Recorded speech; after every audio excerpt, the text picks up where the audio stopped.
Chapter 889. I don't know where those guys came from. They sounded like Erdek or smugglers from Greywater Bay. In short, they were probably from that area. There were about a dozen of them. Most of them were the ones mentioned above, but 2 or 3 of them were different. They were taller and spoke like the locals. Once, Niberto noticed that they were all using the same saber, the kind that was longer and thinner, with a relief of 2 wings on the guard. These guys live in an abandoned hunter's camp in the forest. They rarely go out and don't interact much with outsiders. They have been there for at least half a month. At first, Captain Martin sent people to keep an eye on them, but we found that their range of activity was very narrow and they didn't have much interaction with us. So, after a while, no one paid them any attention. These people aren't particularly strong. Of course, there may be 1 or 2 of them who are a little troublesome, but there's nothing to be afraid of. I heard that the abandoned hunters' camp was left behind before the war. The original owner had long fled to the north, so it was abandoned. The camp isn't far from here. After entering the forest, head south. After about an hour and a half, you'll see a path that leads to that place. According to Petit Finus' description, Brando led, or rather, escorted, the group of patrolling cavalry into the forest. The first full moon, Gold Sea, had already fallen below the horizon. The second moon, Moya, had just risen above the mountains. The gray moon hung in the sky. They moved south along the foot of the hillside illuminated by the slanting moon. A small path passed through the twisted bushes, and it didn't take long for them to find the hunters' camp. The moon was very bright that night. They could clearly see that the camp was located in a call from a few miles away. Brando stood in the woods at the top of the hill and looked at the hunters' camp. He confirmed with Petit Finus beside him, "Is it there?" Soon, he got an affirmative answer. "It's there, Brother Brando." Petit Finus whispered, "Captain Martin used to bring us here for training, but the skeletons made too much of a ruckus some time ago, so this place was taken over by others." He continued to brag, "To be honest, if it wasn't for Captain Martin telling us not to cause any trouble, I would have brought some men to chase them away. Those guys don't look like good people at first glance." Ouch! Freya retracted her hand that had knocked on Petit Finus's head, and looked at him in annoyance. After not seeing him for more than a year, this little guy had already replaced her as the new leader of Butchie's militia. Irene and Mackie were more mature than him, but the young people preferred a capable leader. If they were still in Butchie, this little brat would never have dared to be so careless. He actually dared to bring everyone to fight. Freya was furious when she thought of this. In the past, the Butchie militia under her leadership was not synonymous with causing trouble. Although the young patrolling cavalrymen were all frowning, they couldn't help but snicker at this moment. Petit Finus rubbed his red forehead and looked at them, feeling that his self-esteem had been hurt. He angrily said, "What, do you think I don't have the ability?" "Of course not, Mr. Petit Finus, we admire you very much." "Yes, yes." The patrolling cavalryman hurriedly replied. Eugene also complimented, "The Count's little friend's talent in swordsmanship is amazing, one day he will definitely become extraordinary." Brando looked at Petit Finus and agreed with this point. In this era, Butchie had produced 2 outstanding people, one was Freya, the other was Breton, but Petit Finus's talent in swordsmanship far surpassed the 2 of them. He didn't know if this young man had died in Butchie, but Erwin's name did not shine after that. "Petit Finus, what do you plan to do in the future?" Brando asked. "Captain Martin wants to recommend me to the Manowir Regent's garrison. He has some old friends there who can help." Petit Finus did not hide anything from Brando. "That's good." Brando nodded noncommittally. "What do you think?" Petit Finus stared at him. "Brother Brando, I want to learn swordsmanship from you." For some reason, Brando suddenly thought of Heroes and nodded silently. This was actually an idea that he suddenly had before. When he saw Petit Finus's outstanding talent in swordsmanship, he had the idea that he couldn't let such a bright pearl be left in this place to collect dust. The name Petit Finus didn't exist in history, but there must be a place for this young man in this world. He had this premonition when he first left Butchie, but looking back now, Erwin might have missed a real genius. In time, Petit Finus could grow into a sword saint like his grandfather. When Brando thought so, he didn't consider that his current reputation had a tendency to inherit Darius's position, especially in the noble circle. Many people already knew that Darius had a grandson who was only in his early 20s, but had already achieved elemental activation and the strength of a sword saint. After Anson's era, Erwin would have a real sword saint in the blink of an eye. "Brother Brando, you agreed?"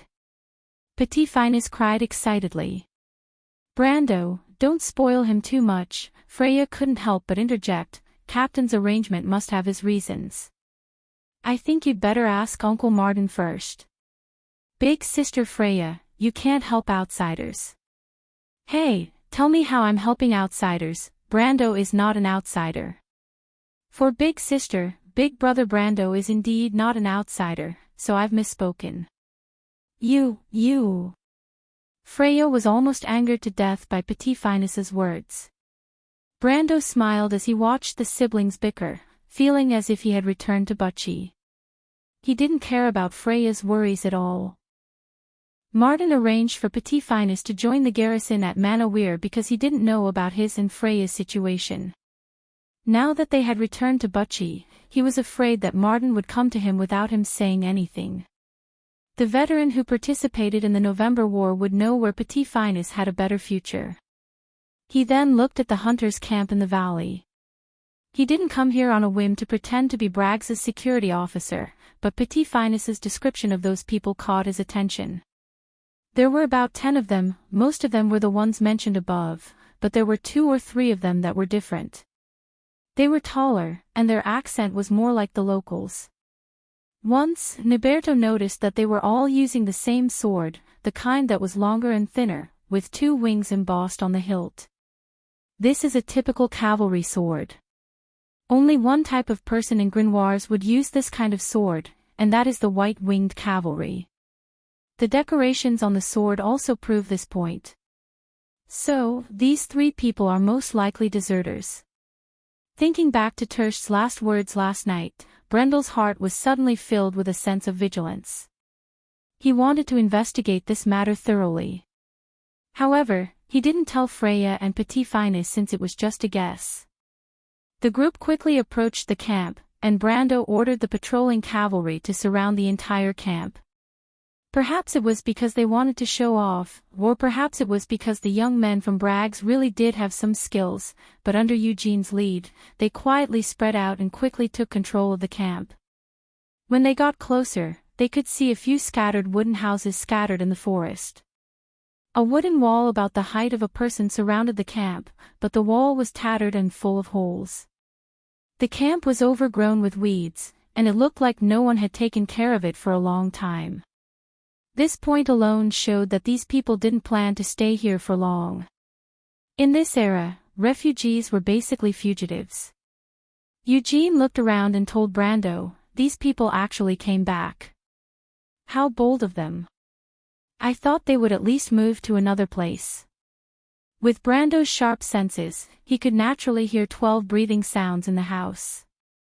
He thought to himself, as expected of someone in charge of law and order. He looked at the patrolling cavalry captain curiously and asked, "How did you know?"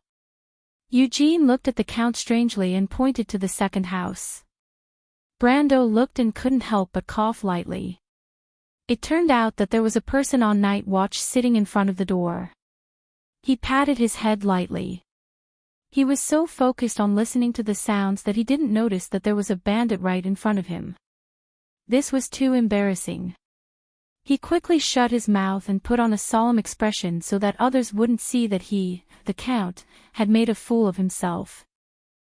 Brando listened carefully for a while and found that it was as Petit Finus had said. These people's strength was very ordinary. The person on night watch was about the upper level of iron, and the others were about the same level as him. There was a silver-ranked person in the third house. Because they were too far away, Brando couldn't tell what level he was at, but he probably wouldn't be above the middle level. After making this judgment, he felt a little disappointed. These people were too weak. Even if they were cultists, they probably wouldn't be any core members. In Wonde, these types of fugitives were not rare.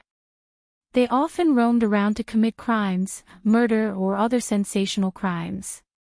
However, their world obviously didn't have much interaction with him. After confirming this, Brando shook his head disappointedly and made a gesture to the patrolling cavalry. That gesture was meant to tell the patrolling cavalrymen how many people were in the house, where they were, and what their strengths were. This was a common tactical gesture used by the patrolling cavalrymen, and Brendel was able to use it so easily. Eugene was also surprised when he saw this. Could it be that this count was also a patrolling cavalryman? Of course, he didn't think that Brando would be a low-level underling like them. He thought that Brando was most likely a high-ranking commander or a Grand Knight. However, he didn't know that his first thought was closer to the truth. Although these cultists were just a few thieves, Brando didn't plan to let them go. He didn't plan to do it himself. Instead, he wanted to give the credit to the young patrolling cavalry. After all, these young men had accompanied him for half a night in the wilderness. They should at least get some benefits, even if they didn't do it willingly. Under Brando and Eugene's instructions, the young patrolling knight immediately took action. They first sneaked into the camp and quietly killed the night watchman. Just like what Eugene said, these cultists were frighteningly bold. There was only one night watchman in the entire camp, and even that night watchman was actually dozing off. They obviously didn't expect the patrolling cavalry to come to their lair. It was only when the young patrolling cavalry entered the third house that they woke up the cultists. The battle almost immediately broke out. The silver-ranked cultist was the first to react. He grabbed his sword and pounced on the patrolling cavalry. Eugene followed suit with his sword. The two of them clashed with their swords, but no one could do anything to the other. It was obvious that the leader of the patrolling cavalry was a tough nut to crack. Unfortunately, this guy's men were useless. They fell one by one under the siege of the patrolling knight. In the end, only the leader of the cultists was left fighting alone in the house. He probably knew that there was no hope for him to break out of the encirclement. He suddenly let out a roar, turned the tip of his sword, and stabbed it into his own throat. He fell to the ground, dead. The battle ended faster than expected.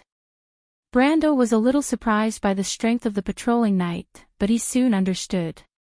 The current situation did not show how strong the kingdom's patrolling cavalry was. On the contrary, it was precisely because of the poor performance of the patrolling cavalry that these outlaws dared to act so boldly. They obviously did not expect the local security team made up of nobles to attack them in the middle of the night. If Brando did not let them witness the truth, they would have thought it was a fantasy. However, the young patrolling knights were apparently unaware of this. They happily dragged the bandits out of the house one by one, as long as they were still breathing. Little Phoenix did not want to be left behind, so he naturally caught one of them with his own hands. The cultists were lined up in a row outside the camp. There were only 5 of them left. Most of the others had their throats slit in their sleep. Brando glanced at the 2 taller ones among the 5. He paid special attention to the swords that were thrown in front of them. Just as Petit Finus said, they were the swords of the white-winged cavalry. As for the third person, Brando knew that he was probably dead. "Did you get anything out of them?" He turned to ask Eugene. Eugene smiled and shook his head at Brando. He was slightly older than the young men under him, but he was only in his 30s. According to Wonde's calculation, he was still young. Moreover, he was the captain of the patrolling cavalry. His men had found out that these people were all cultists of the All for One. This was a great achievement. They had captured 12 cultists in one fell swoop, and 5 of them were still alive. Not to mention, 3 of them were deserters of the white-winged cavalry. Eugene could almost see a medal waving at him. He smiled and replied to Brando, "Count, these guys are all cultists. They are very stubborn and won't say anything. But it doesn't matter. They are going to die anyway. Once they are sent back, they won't be hanged until next week. When the time comes, I will book a better stand and invite you to see it in person." Brando had no interest in watching the hanging. He shook his head, but he also understood that what Eugene said was not wrong. Most of the members of the All for One, from the outlaws to the nobles like Erech, were obsessed and would never turn back. They probably understood that once their identities were exposed, death was the only thing waiting for them. So they did not have any hopes of getting away. But this meant that he had wasted his trip tonight. Just as he was thinking about this, a young patrolling knight suddenly ran out of the house. He waved something in his hand and shouted excitedly, "My lord, I found another piece of evidence." When the guy came closer, Brando saw that he was holding a map. He opened it up in front of Eugene as if he was presenting a treasure. Brando immediately understood why the guy was so excited. The map should be the streets of Bragg's castle. It was very detailed and was a typical military map. Brando looked at the 2 wings on the map and understood that this was probably a map used by the white-winged cavalry.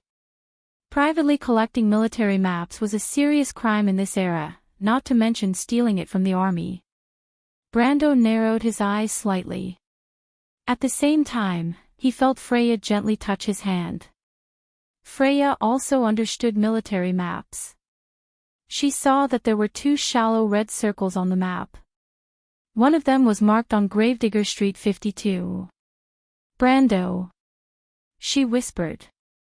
Brando understood and immediately whispered in her ear, "Freya, go and call Amandina over." "Amandina, she." Brando nodded. He thought that he had guessed wrongly, but he did not expect that there would be a light at the end of the tunnel. The deserters of the white-winged cavalry in front of him, the leader of the white-winged cavalry, Medshk, Turst's last cry, and the map. A line of light and dark appeared in front of him. But he felt that it was strange. Why were the members of the Unifying Guild always pestering Amandina? What could a noble like her have that would be of interest to them? Brando thought about it carefully and shook his head in confusion. This matter was very strange. Turst and Medshk were members of the upper echelons of the Unifying Guild. Logically speaking, a matter of their level should not be handled by these cannon fodders. What was going on here? Thinking up to here, he patted Eugene's shoulder. "Captain, I hope that you can do me a favor." "What favor?" Eugene was slightly startled as he looked at the Count. "I think that these people's identities are not as simple as they appear on the surface. I suggest that you don't send them to Bragg's prison first. Instead, find a place to interrogate them properly." Brando replied. Eugene hesitated for a moment before nodding. Compared to a merit, he was more unwilling to offend Brando. Brando smiled. "Thank you very much, Captain. Don't worry, the merit will definitely belong to you and your subordinates." Eugene was elated when he heard Brando thanking him. He thought that he had made the right decision this time. Chapter 890. When Freya returned to the manor, it was already late at night, but Amandina had been waiting for this moment after sending the youth away. When she heard Freya's description, she understood what had happened. She was a little surprised, thinking that it was such a coincidence. With her astuteness and intelligence, she immediately thought that the people that Brendel had captured were probably the same group of outlaws that Diane had encountered. She asked Freya to wait for a while, then went back to the house to get the shawl and the necklace without the pendant, and then set off to meet up with Brando. When the 2 of them arrived at the hunters' camp, the patrolling knights wasted another 2 to 3 hours in vain, and still did not get a single word out of the cultists. They searched the hunters' camp again and again, almost turning it upside down, before they found a 16-page black-covered book called The Codex of All Things, and a wooden statue with a coiled serpent carved on it. The statue was obviously often used in various kinds of ceremonies, and its surface had long been polished smooth, but it was very clean, and there was not a trace of dirt on it. It was a stark contrast to the filthy and unkempt outlaws. As for the Codex of All Things, Jean took a glance at it and hurriedly threw it aside. This was a forbidden book that the Holy Cathedral of Fire prohibited from reading and spreading, and he seemed to be afraid that the book would come alive and bite him, and cause him trouble. But the young men under him were more careful. They first opened the Codex of All Things and flipped through a few pages to make sure that there was nothing inside. Then, they fumbled around the cover, and opened it up. In the end, they really did pull out a thin piece of parchment, but it was a pity that there was nothing on the parchment. The patrolling knights tried all kinds of methods, whether it was dripping a potion on it, roasting it with fire, or putting it under the moonlight, but there was no way to make the parchment show any words. Brando tried a few small magic tricks, but to no avail. In the end, he could only put it aside. At first, the young patrolling cavalrymen were full of energy, determined to show off in front of the Count. But after a few hours, they couldn't help but yawn. The cultists seemed to be made of special materials. No matter how they were tortured and wailed, they did not say a word. They even killed one of them as an example. The rest of the cultists were trembling in fear, but they still gritted their teeth and refused to speak. Compared to death, they were more afraid of the torture after death. These people had already dedicated their souls to the devil and the dusk. Once they opened their mouths and fell into hell, what awaited them was a fate worse than death. After the gloomy moya sunk into the horizon from the mountains in the east, Tedessa, who only appeared in the autumn night sky, was halfway through the journey. The stars in the north and the south changed. There was only a short period of time left in the night. Everyone was exhausted, but they still got nothing. Jean couldn't help but look at Brando a little apologetically, but Brando said that it was fine. He was lucky, but this result was also expected. He looked at the young people who looked like frosted eggplants. Although he knew that they were just flattering him, he was still very satisfied. He planned to wait until dawn to search the camp one last time. If it didn't work, he would think of another way. These people would always leave some clues. And it was at this time that Amandina, accompanied by Freya, finally arrived at the camp. Amandina was very smart. When she saw the messy camp and the young people of the patrol team who seemed to have not slept for at least a week, she knew that the Lord was so troubled because of her. Otherwise, why would he have to make things difficult for a group of insignificant cultists? He was not Braggs's sheriff, and the sheriff might not personally care about these trivial matters. She bowed slightly to Brando, and then asked him about the story of the night. She first glanced at the cultists to make sure that she had never met them before, and then checked the scattered things found in the camp one by one. But when she heard Brando mention the blank parchment, she looked up and said to Brando, "My lord, let Captain Jean send these outlaws away first. As you can see, they probably won't talk." Brando glanced at Amandina. The two of them had worked together for quite some time, and he could already hear some hidden meaning in her words, so he nodded. The patrolling cavalrymen hurriedly tied up the remaining living people with ropes. Of course, they also tied up the dead people. No matter if they were still breathing or dead bodies lying on the ground, it was still their credit. Since the easygoing Count had already expressed that he would give them the credit, they naturally wouldn't be polite. Although they might not really need the credit, a cultist could be exchanged for a lot of bounty, enough for them to squander. When the patrol team was busy, Amandina pulled Brando and Freya aside and whispered, "My lord, I think I know why they are here." Brando was slightly startled and looked at his Amandina with some confusion.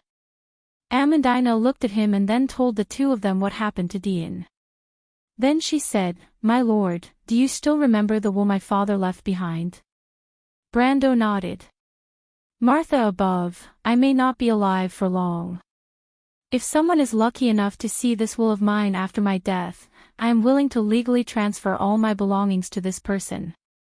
In addition, I also have a secret ancestral property. I am willing to divide this wealth into 3 parts. 1 part will be given to this person, 1 part will be given to my wife, Sadie, and 1 part will be left to my daughter. Amandina thought for a moment and recited the contents of the will word by word as if she was reading it. If the person who sees this will be interested in this wealth, please pass this will and my keepsake to my wife. Also, tell her about the date at the Baden Ball. She will understand what I want to express. In the end, she stopped and read for a while in silence. Finally, I am sorry to Sadie. May Lady Martha punish me. Brando looked at Amandina and knew that she would not do anything unnecessary. He waited for her to continue. Amandina took a light breath. When my father was young, he was very poor for a period of time. He met my mother at a ball at that time, and they fell in love very quickly. At that time, they bought a mansion in the old town of Braggs. The courtyard where I was born was bought after my father earned some money. I think I know where my father left his inheritance. Brando couldn't help but laugh. Amandina was always so serious. He was short of money at that time, so he valued her father's will. But no matter how much inheritance Borg Nesson left behind, it was just a drop in the bucket for Tonagel. He was just a small noble.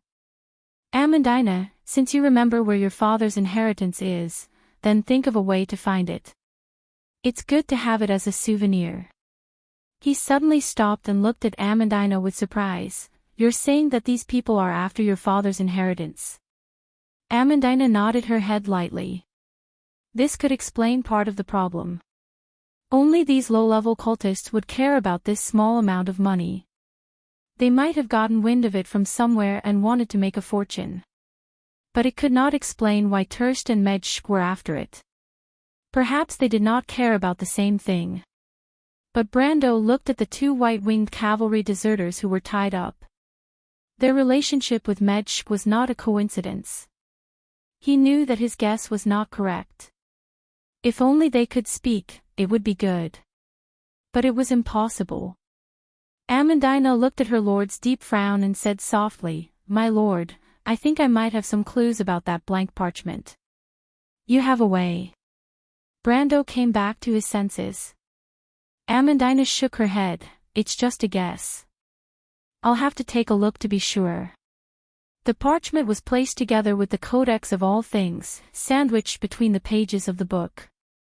Brendel asked a young man to bring the forbidden book over. Amandina opened it and took out the parchment. She flattened it out, and her eyes revealed a look of understanding. She hesitated for a moment, then said to Brando with some hesitation, My lord, this is a letter. I think I can make the words appear on it, but can you let me do this alone? A letter. Brando was slightly surprised. He looked at Amandina with some doubts in his heart, but he still nodded. Thank you, my lord. Amandina was grateful. Brando did not ask her what she wanted to do. This was a silent trust that made her feel satisfied and gratified. She excused herself from Brando and took the parchment to a wooden house. She raised her hands to the back of her neck and took off the necklace hanging around her neck. The necklace still had the key to the house 52 on Gravedigger Street. She laid the parchment and the necklace on the ground. Then she knelt down and bit her finger, dripping blood on the necklace where the pendant originally hung. At this time, a miraculous scene occurred. The blood flowed down the necklace and floated in the air, outlining the outline of a crystal. This imaginary crystal emitted a faint light. Amandina shone the light on the parchment, and lines of words gradually appeared on the parchment. Amandina looked at the words inside. She waited until the blood on the necklace gradually dissipated, then put the parchment back on and carefully covered the necklace with her shawl. Brando waited for a little while for Amandina to come out. She walked to his side and handed the parchment to him. Did it work? Brando asked. Amandina nodded gently. Amandina, he looked at her carefully. Amandina might have some little secrets that others did not know, but Brando believed that she would not harm him, so he did not ask any more questions. Everyone had their own secrets, and he respected Amandina's choice. He opened the parchment and hurriedly glanced at the first 2 paragraphs on it. He raised his eyebrows slightly. There was a special purple text on the letter that read, "Dear Palmide, my brother. We have never been so close to the truth, and the fragmented riddles have gradually formed a complete picture in front of me. I have taken good care of the Marshal's relics, and now I will set out to find the truth. I believe that one day, you and I, and everyone else will be treated justly. For 30 years, the nightmarish images that you and I witnessed in that place have haunted my mind, but to this day, I am convinced that the choice we made that day was one of justice and selflessness, and I shall soon prove it. I believe that the Marshal may object to the princess's request, but there are some things that we have to do. You, I, and the county have long agreed to keep this promise, and I have received this honor to preserve a part of the evidence. I am sure that in the near future, it will become an honorable witness. In addition, I have sealed a part of the fragments in the same place, as part of my legacy for my descendants. Because you and I both know this, what we are about to accomplish is full of unknowns and dangers. I think that if I were to meet with misfortune one day, these pieces of the puzzle would be preserved through my wife's hands. Oh yes, we have not written to each other for many years, and I forgot to tell you that I am married. My wife, Sadie, is the most beautiful girl in the world. I love her as much as I love myself, my parents, and the people I respect the most in the world. If possible, I hope that you can meet her. You will definitely fall in love with her. She is a quiet and gentle girl, knowledgeable, intelligent, and reserved. Sometimes I wish that she was the only princess in the world, and I am her knight. But I am often away from home, and I owe her too much, and I feel very guilty about it. Sadie and I already have a child of our love. She is my daughter, and I named her Amandina. Amandina is the Elvish word for flower of hope. My daughter looks very much like my wife, but I believe that she will become a knight in the future, like me. She is very clever, and has been able to see this since she was a child. I can see it in her eyes, a light of wisdom that I have only seen in the eyes of Her Royal Highness, and I am sure of it. I often think that if Lord Scott had a son, he could marry Amandina to him. They would be the brightest stars in Erwin's future. You will think that I am dreaming, but I have long heard that Lord Scott is already married, just like me. His betrothal is to the beautiful and gentle Lady Cartier. It is a pity that I do not know where they are staying, or I would have attended their wedding. Think about it, what an honor it would be. Finally, I hope that you will always be healthy and strong as an ox. I hope that everything we do will be worthy of the Marshal, Her Highness, and everyone involved. May the black pine be evergreen, and may Erwin live forever. May the faith shine as it was in the beginning, and may the sword be as sharp as ever. Since the year of the water harp, I have missed your shepherd, your brother. Brando carefully read the last sentence before he raised his head and looked at Amandina in front of him. Amandina's face was slightly red, and it was obvious that she had read the whole letter before. She was a little embarrassed, and she whispered, "Please don't mind, my lord. That is just my father's wishful thinking. You and Her Highness have another engagement, and there is also the Roman lady. You can just think of it as a kind joke, Originally, this letter was not a big deal. Anyone could see that it was just a family letter, and the contents could be seen as a joke between family members. But after all, it was through her hands, and she felt that there was something different about it. Amandina was a little uneasy, wondering if the Lord would think that she had played some little tricks in it. But in fact, the onlookers saw more clearly. Brando did not care about this matter at all. He was more concerned about the other contents of the letter. He looked at Amandina and smiled bitterly. "Amandina, this is the letter your father left, right? Amandina was startled and nodded subconsciously. Do you know this person, Shepard? Amandina shook her head this time. She frowned and showed a thoughtful expression, but after a moment, she shook her head gently. Your father's real name is Shepard, isn't it? Brando asked. He had never heard of this name. After all, this was a story from 40 or 50 years ago. The history of this period in the game was just a passing mention. Amandina trembled slightly, and then nodded gently, maybe so. He may have mentioned it to me once or twice. My father is from Cypher. In their place, from children to adults, they usually have two names. In private, brothers and family members often use the name that belonged to children as a nickname. Brando thought for a moment, and it seemed to be true. He looked at the letter in his hand and had a general outline in his mind. Based on the contents of the letter, Amandina's father and his grandfather might have some sort of relationship. Based on the titles in the letter, Amandina's grandfather should be from the same generation as Amandina's father and Seal. That Pamid was obviously one of the officers, and he might even be one of Amandina's trusted subordinates.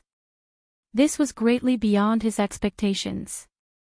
He never thought that there would be such a connection between him and Amandina.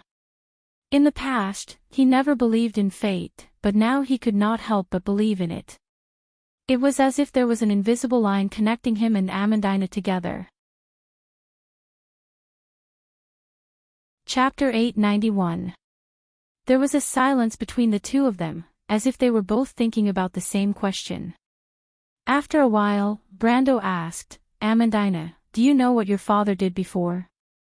Amandina shook her head, I'm not sure. Since the day I could remember, my life was peaceful and comfortable, no different from other families of our social class. In Braggs, my father had several properties, and his source of income was stable before he disappeared. I only know that my father had a hard time when he was young, but my mother and father did not tell me the specifics. Brando pursed his lips. He was thinking about a few things. What was the truth and fragmented riddles that gradually formed the picture that the letter referred to? What did they experience with his grandfather? Who was the princess that was mentioned in the letter? He was sure that it was not Griffin, since she and her Rose were not even born at that time. Lastly, why would these insignificant cultists have such a letter? The unifying guild was very secretive, and it was unlikely that Medshk and Turst would give such an important thing to a group of minions. These fugitives carefully placed the letter into the cover of the Codex of All Things, clearly knowing the value of this letter. Amandina, Brando waved the letter. Do you think they can find a way to see the contents of this letter? He was obviously referring to the cultists. Amandina looked over and shook her head decisively. They can't see it. The only way to make this letter appear is my father's family's unique method. That's right, Brando suddenly remembered. How did you recognize this letter? Amandina was stunned for a moment before she answered, because my father left a special mark on the letter. This mark can hide from them, but it can't hide from me. But you haven't seen this parchment before, have you? Brando was a little confused. Amandina opened her mouth and was stunned for a moment before she answered, My lord, Dean told me that these people broke into my house and found my father's old house in San Juan district, and I was already suspicious at that time. I think they probably obtained information about my father's inheritance through some means, and that's how the letter ended up in their hands.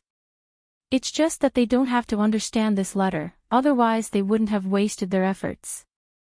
Brando pressed his hand on the parchment, his attention drawn by Amandina's words. You said they wasted their efforts. You already knew that your father's inheritance wasn't there. By the way, where did you say your parents first lived? In the old city, in the Grey Rat Street. Brando and Amandina discussed while Freya and Petit Finus assisted the patrolling knights in monitoring the restless cultists. After a night of torment, the sky in the east was faintly white, and a new day had arrived when Tedessus sank into the horizon. The patrolling knights cleared out the hunters' camp before dawn, and Eugene repeatedly thanked Brando before he left. The captain of the patrolling knights was extremely respectful, as if compared to this small merit, being able to establish a relationship with the Count was more important. Brando did not expose him, but instead thanked him sincerely. The two sides separated outside the forest. The young patrolling knights had a good impression of the Count, who did not put on airs, and repeatedly told him that he must go and observe the execution of these outlaws. Brando did not understand why these people were so interested in the execution, as if it was some kind of entertainment instead of killing people. Eugene also promised that he would persuade the Parliament of Nobles to give him a bronze Starflame medal, but the Starflame medal was already widespread after Anson's era, and was not as precious as the Candlelight medal that only the royal family and the Holy Cathedral of Fire were qualified to give out. The old part of Grey Rat Street had been completely renovated after the year of the Howling War. It had been incorporated into the public cemetery, and it was not too far away from Amandina's residence on Gravedigger Street. It was just a street that faced the underground crypt, and was cold and deserted even during the day. The public cemetery was located behind a temple that belonged to the Grim Reaper, and the temple sat quietly at the intersection of the Grey Rat Street and the Gravedigger Street. Brando asked Tienin to bribe the monks in the temple to allow them to enter the public cemetery to take a look. The old monk in a grayish-brown frock led them through a large and small corridor supported by countless arches, and then through a small door to the back of the temple. After passing through a forest, they entered the range of the public cemetery. It was a quiet place surrounded by trees, and the open space between the arches of the trees had many nameless or famous tombstones. A few stone paths surrounded it, leading to the unknown depths of the forest filled with fog. "He's not worried about us?" Freya could not help but ask in surprise when she saw the old monk return to the temple and close the door.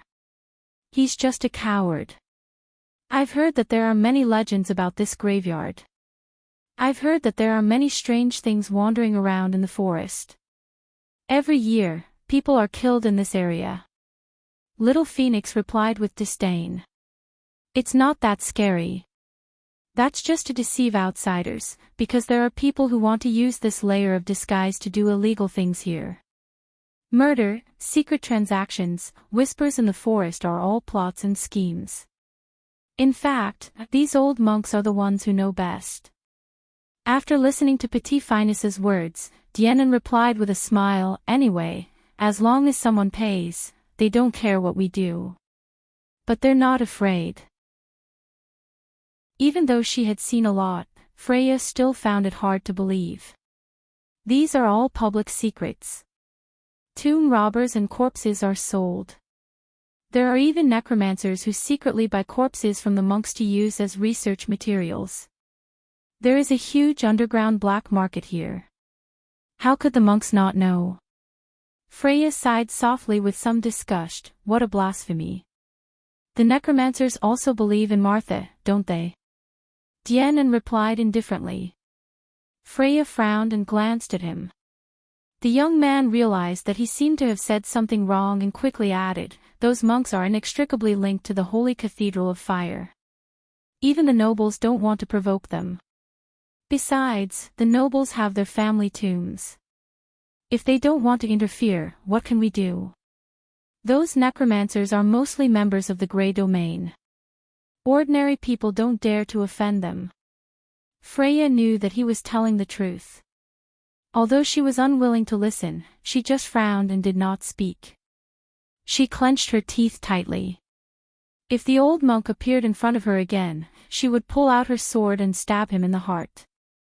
Brando's face was expressionless. What Tienin said was common to him, but it was not entirely true that there was no danger in this cemetery. Normal places would not be as foggy and gloomy as this place in broad daylight. The visibility was not more than 10 meters. The surroundings were surrounded by trees, as if the sun could not penetrate it. It was just past noon, but the cemetery seemed to be in the evening. It was even cloudy. The supernatural mysteries came from the underground. There was an even bigger graveyard there, Bruglas's underground public graveyard. Danger lurked in every corner, filled with zombies and moving skeletons. Ever since the year of howling, not many people dared to go down there. But that was not their goal today. He asked Amandina, who was beside him, "Amandina, are you sure it's here?" The temperature in the cemetery was a few degrees lower than outside. Amandina's face was a little pale from the cold. She pressed on her shawl and whispered, "The nearby residential area was demolished 20 years ago and turned into a cemetery. But I heard that the house my parents originally rented was luckily preserved. There's a gravekeeper living there." "There's a gravekeeper here?" Freya was slightly surprised. She thought that this place was completely lawless. At least in name. Amandina was a local after all. She had more or less heard what Dienan said, but she did not want to talk about it. She frowned and said, "I heard that he helped the gravediggers transport the corpses out. He runs this shady business." Business? Freya almost fainted from anger. Brendel heard her clenching her teeth so hard that they made a grinding sound. It did not take long for them to find the gravekeeper's house. Amandina still remembered the direction, and Dienan could also find the place. They passed through the lush forest and many tombstones, and saw a 2-story wooden house in the fog. It stood alone in the depths of the forest. Dienan had already contacted the gravekeeper. Naturally, the gravekeeper did not know Brando's identity, but when he heard that a noble had come, he thought that he had found a big deal and was waiting respectfully in front of the house. The gravekeeper was called Old Sly. His real name had long been forgotten, like a skeleton buried in the ground. He looked exactly like Brando's impression of this profession. It was as if he had met a living demon. He had a hunched back and a hunched body, similar to the strange Quasimodo in Notre Dame de Paris. The only difference was that the latter had a noble heart, while the former was full of evil tricks. It was hard to tell his age. His face was full of wrinkles, but his eyes were lively, as if they were constantly spinning with sinister thoughts. His head was bald, and only a few strands of hair were left standing lazily, as if they were a miniature copy of the forest in the fog. Freya looked at the man coldly, but Brando was too lazy to make things difficult for such a small person. In fact, these people might not be willing to do these shady businesses. He understood that in this era where everyone more or less lost something, the blame should not be placed on one person's head. Otherwise, it would be purely to vent one's anger. But this did not mean that he was willing to deal with this kind of person. He looked at the man and did not even bother to exchange greetings. He directly asked, "You already know what we want, right?" The gravekeeper hurriedly nodded and bowed, respectfully handing over a bunch of keys to Brando. This was what Dean had told him. Although he did not know what this young noble wanted to do with his house, he at least knew Dean. The young man had given him a large sum of money. Naturally, the money did not belong to Dean. He was very clear that he could not ask too much about anything in this place. Who knew what this noble wanted to do? The more he knew, the more dangerous it would be. Moreover, nobles had some strange fetishes. He secretly glanced at the 2 beautiful girls behind Brando, and some unspeakable thoughts appeared in his mind, but he did not show it on his face. To him, as long as he got the money, it was fine. Freya watched as the gravekeeper left and went into the fog. She did not know how to clench and unclench her fists several times. The guy looked at her with greedy and filthy eyes, thinking that she did not see it. She almost lost her temper several times, but after all, she was not the little girl who had just left Butchie and was not involved in worldly affairs. She endured it. Brando looked at her and Amandina apologetically, and the sullen feelings in the 2 ladies' hearts naturally disappeared. The 3 of them entered the house. Dean and Petit Finus consciously guarded outside. In fact, Brando did not need to avoid Petit Finus, but the latter understood that he needed to stay behind to look after the young man. This was also what Brando had told him in advance. Amandina first entered each house and looked around one by one, as if she wanted to find traces of her parents' lives in this old house. However, she was destined to be disappointed. The house was full of coffins, and it was filled with a nauseating smell. Amandina went downstairs, upstairs, and then back to the living room. Her face was very ugly, and she almost vomited. "Is it here?" Brando looked at her face and could not help but ask with concern. Amandina nodded silently. "Can you confirm where it is?" "At the back of the house, there is a black pine tree. If I remember correctly, it should be under the tree. There is a small pool there, so it shouldn't be a cemetery. I remember my father once told me about it." Amandina recalled and replied, "He and my mother met at a ball in Baden, and their first date was here." She looked around with some disgust. Of course, at that time, this was still a residential area, and you can see the Butchie River not far away. "Then let's hurry up and go to the yard," Freya replied with a frown. "I really don't want to stay here for a moment longer." Damn it, this guy actually turned the place where Amandina's parents used to live into this, a foul atmosphere. Brando couldn't help but smile bitterly when he heard this. This was probably the so-called hatred for the owner affects the object.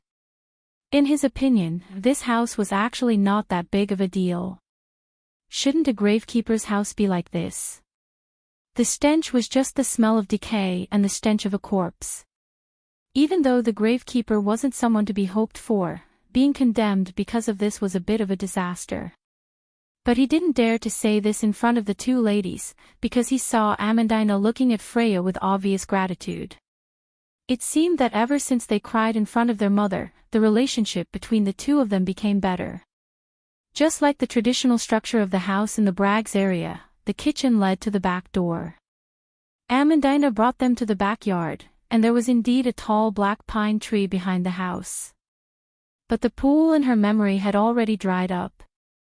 Fortunately, the gravekeeper didn't have the idea of turning his backyard into a cemetery, so the yard was still untouched. But Amandina wasn't sure where her father's inheritance was buried under the black pine tree, so Brando and Freya could only dig a circle around the tree.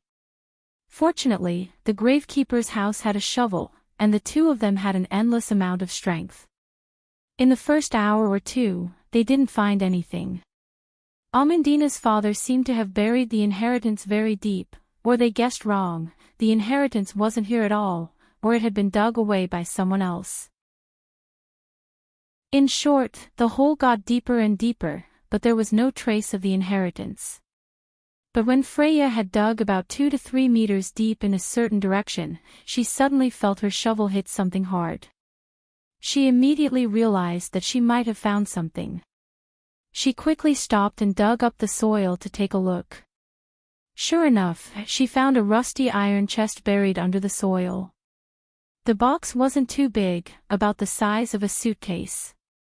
Freya quickly called Brando and Amandina, and the three of them worked together to dig the box out from under the soil. After they cleaned up the box, an emblem embossed on the surface of the box was revealed. The emblem was divided into 4 squares, and 2 of the squares had a crescent moon on them.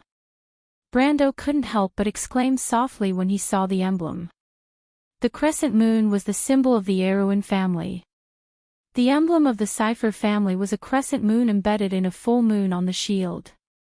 The emblem of the House of Covardo was derived from the emblem of the Cipher family. The emblem of the House of Covardo was derived from the emblem of the Cipher family. The emblem of the House of Covardo was derived from the emblem of the Cipher family. Brando couldn't help but look at Amandina. He didn't expect her family to be related to the Cipher family.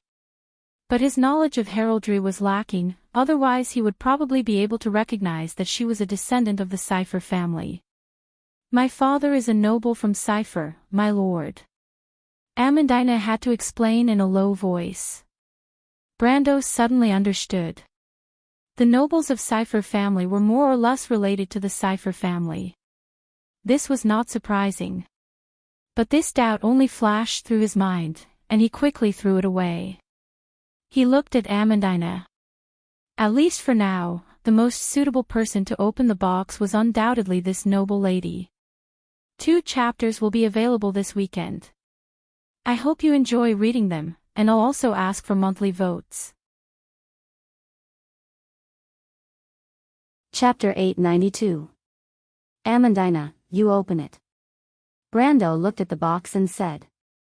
Amandina was stunned for a moment before she reacted. She looked at her lord carefully, feeling a little touched, and then nodded gently. She placed her hand on the cold iron box and suppressed the excitement in her heart. She chanted the incantation in a low voice. Word by word came out from her soft lips, low and clear. The lock of the box seemed to be lifted by an invisible hand, and then quietly slid open. Finally, it fell to the ground with a bang. She took a deep breath and slowly opened the box. Below was a layer of waterproof tarpaulin, and under the tarpaulin were 3 tightly bundled packages. The wrappers were also made of the same tarpaulin material, and on top of the packages was a letter. The seal on the letter was also printed with the emblem they had seen before. Amandina opened the envelope and carefully read through the contents of the letter.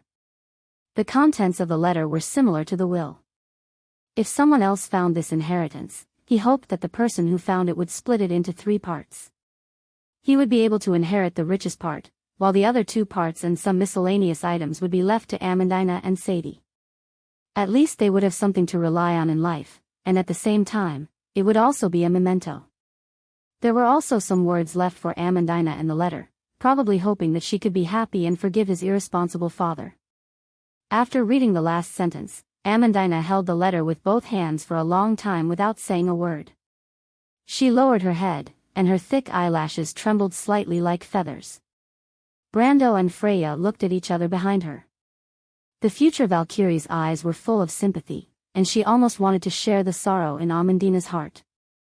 She thought of her own background, and her heart also softened. After a while, Amandina put down the letter. She looked as if nothing had happened, but her face was frighteningly pale. My lord, let's open these packages. Seeing her like this, Brando couldn't bear to say anything, so he just nodded. He suddenly wondered if he had really made the right decision to come here. He thought that Amandina had long forgotten the haze of the past, but he didn't expect that these sorrows were buried so deep in her heart. Amandina opened the largest package first, and the gold and silver rays immediately illuminated the 3 of their faces. There were gold bars and silver ingots neatly stacked together, along with some jewels and deeds to houses and lands. Amandina quickly estimated that there were at least 100,000 tours worth of wealth, which was a large sum of money for a small noble family. However, this money was prepared by her father for the person who discovered the inheritance. Amandina silently put it aside and opened the second package. The second parcel contained similar items, but the amount was only half of the first parcel. This parcel was for her mother. There was also a letter signed by Sadie, her mother. Amandina did not open the envelope. Instead, she stared at the letter for a long while before putting it down gently. Then she picked up the third parcel. This was the smallest parcel, about the size of a dressing box. This parcel was left for her. When she held the parcel, she almost suffocated, but she still held her breath and carefully opened it. She separated the layers of oiled paper, and inside was an exquisite walnut box. When she opened the box again, there was a ring and a thin necklace on top of the velvet cloth. The moment she saw the necklace, she couldn't help but cry. Brando and Freya looked at the necklace in silence. It turned out that the crystal pendant of the necklace was a beautiful recording crystal. When the box was opened, the crystal shone and reflected a man and a woman standing side by side. The man had a head of black hair, and his face vaguely resembled Amandina's. He smiled gently at Amandina. Anna, if there is a day when you open this box with your own hands, I believe that at this time, I will already be dead. My beloved daughter, I dare not ask for your forgiveness as an irresponsible father, but please believe that your father's life is to pursue the most righteous and just things in this world. Because I know that a person who takes responsibility for this world will never be a sinner. Anna, I hope that there will be a day when you can use your clear eyes to see the truth of this world, and not be blinded by falsehood. Because you are so intelligent, you are my pride. This ring is the token of my engagement with your mother. After obtaining your mother's permission, I will leave it here.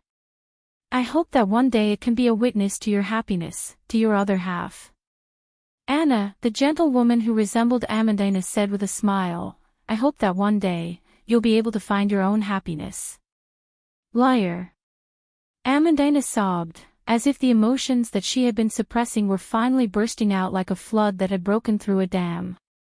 Her beast-like whimpers finally turned into howls of pain. Brando had never seen his quiet and calm Amandina reveal such a side to him. She was as helpless as a child, her weak shoulders trembling, as if she could not make any other sound other than crying. Brando was also choked with sobs. In this world, there were some emotions that could always move people's hearts, and hit the softest part of people's hearts. Family was undoubtedly the kind of emotion that could never be cut off. No matter how strong and indifferent she appeared in his eyes, as if she had already forgotten everything in the past, in front of her parents, she was still crying like a child. She was not biting her lips and tears were welling up in her eyes, but she had completely lost her voice and cried out like a wild beast.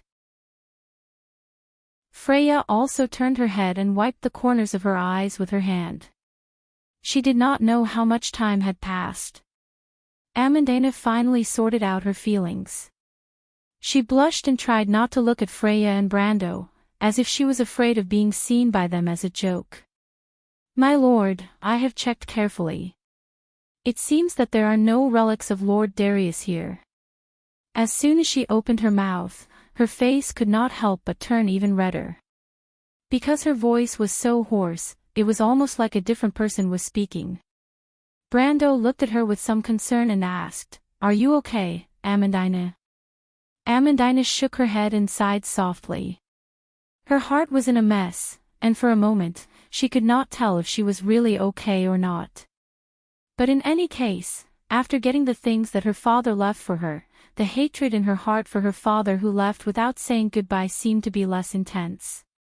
She silently thought that perhaps when her mother was holding her hand on the sickbed, she already knew where her father had gone.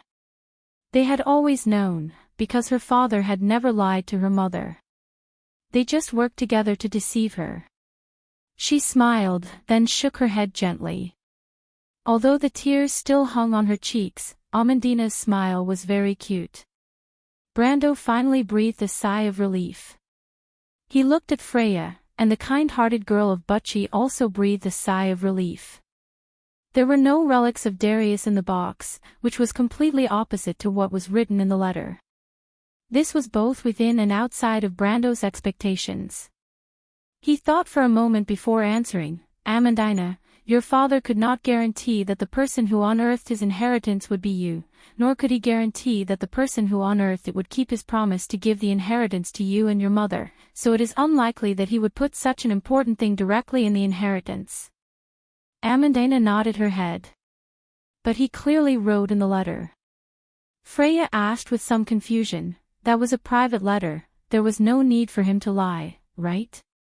She immediately understood and said, "I understand, there was no need for him to put Lord Darius' relics in his own inheritance, but he could have left clues in the inheritance." Brando looked at her with some surprise. "How did you suddenly become so smart?" Freya gritted her teeth and glared at him. "If my father left a message for me in the inheritance, I think it can only be in my package." Amandina thought for a moment and replied, "But isn't it possible that it was in your mother's package?" Freya turned back and asked again. Amandina shook her head. "My mother's package was basically filled with valuables. My father would definitely take into account the greed of people, and only the inheritance that he left for me was almost all miscellaneous things that wouldn't attract attention.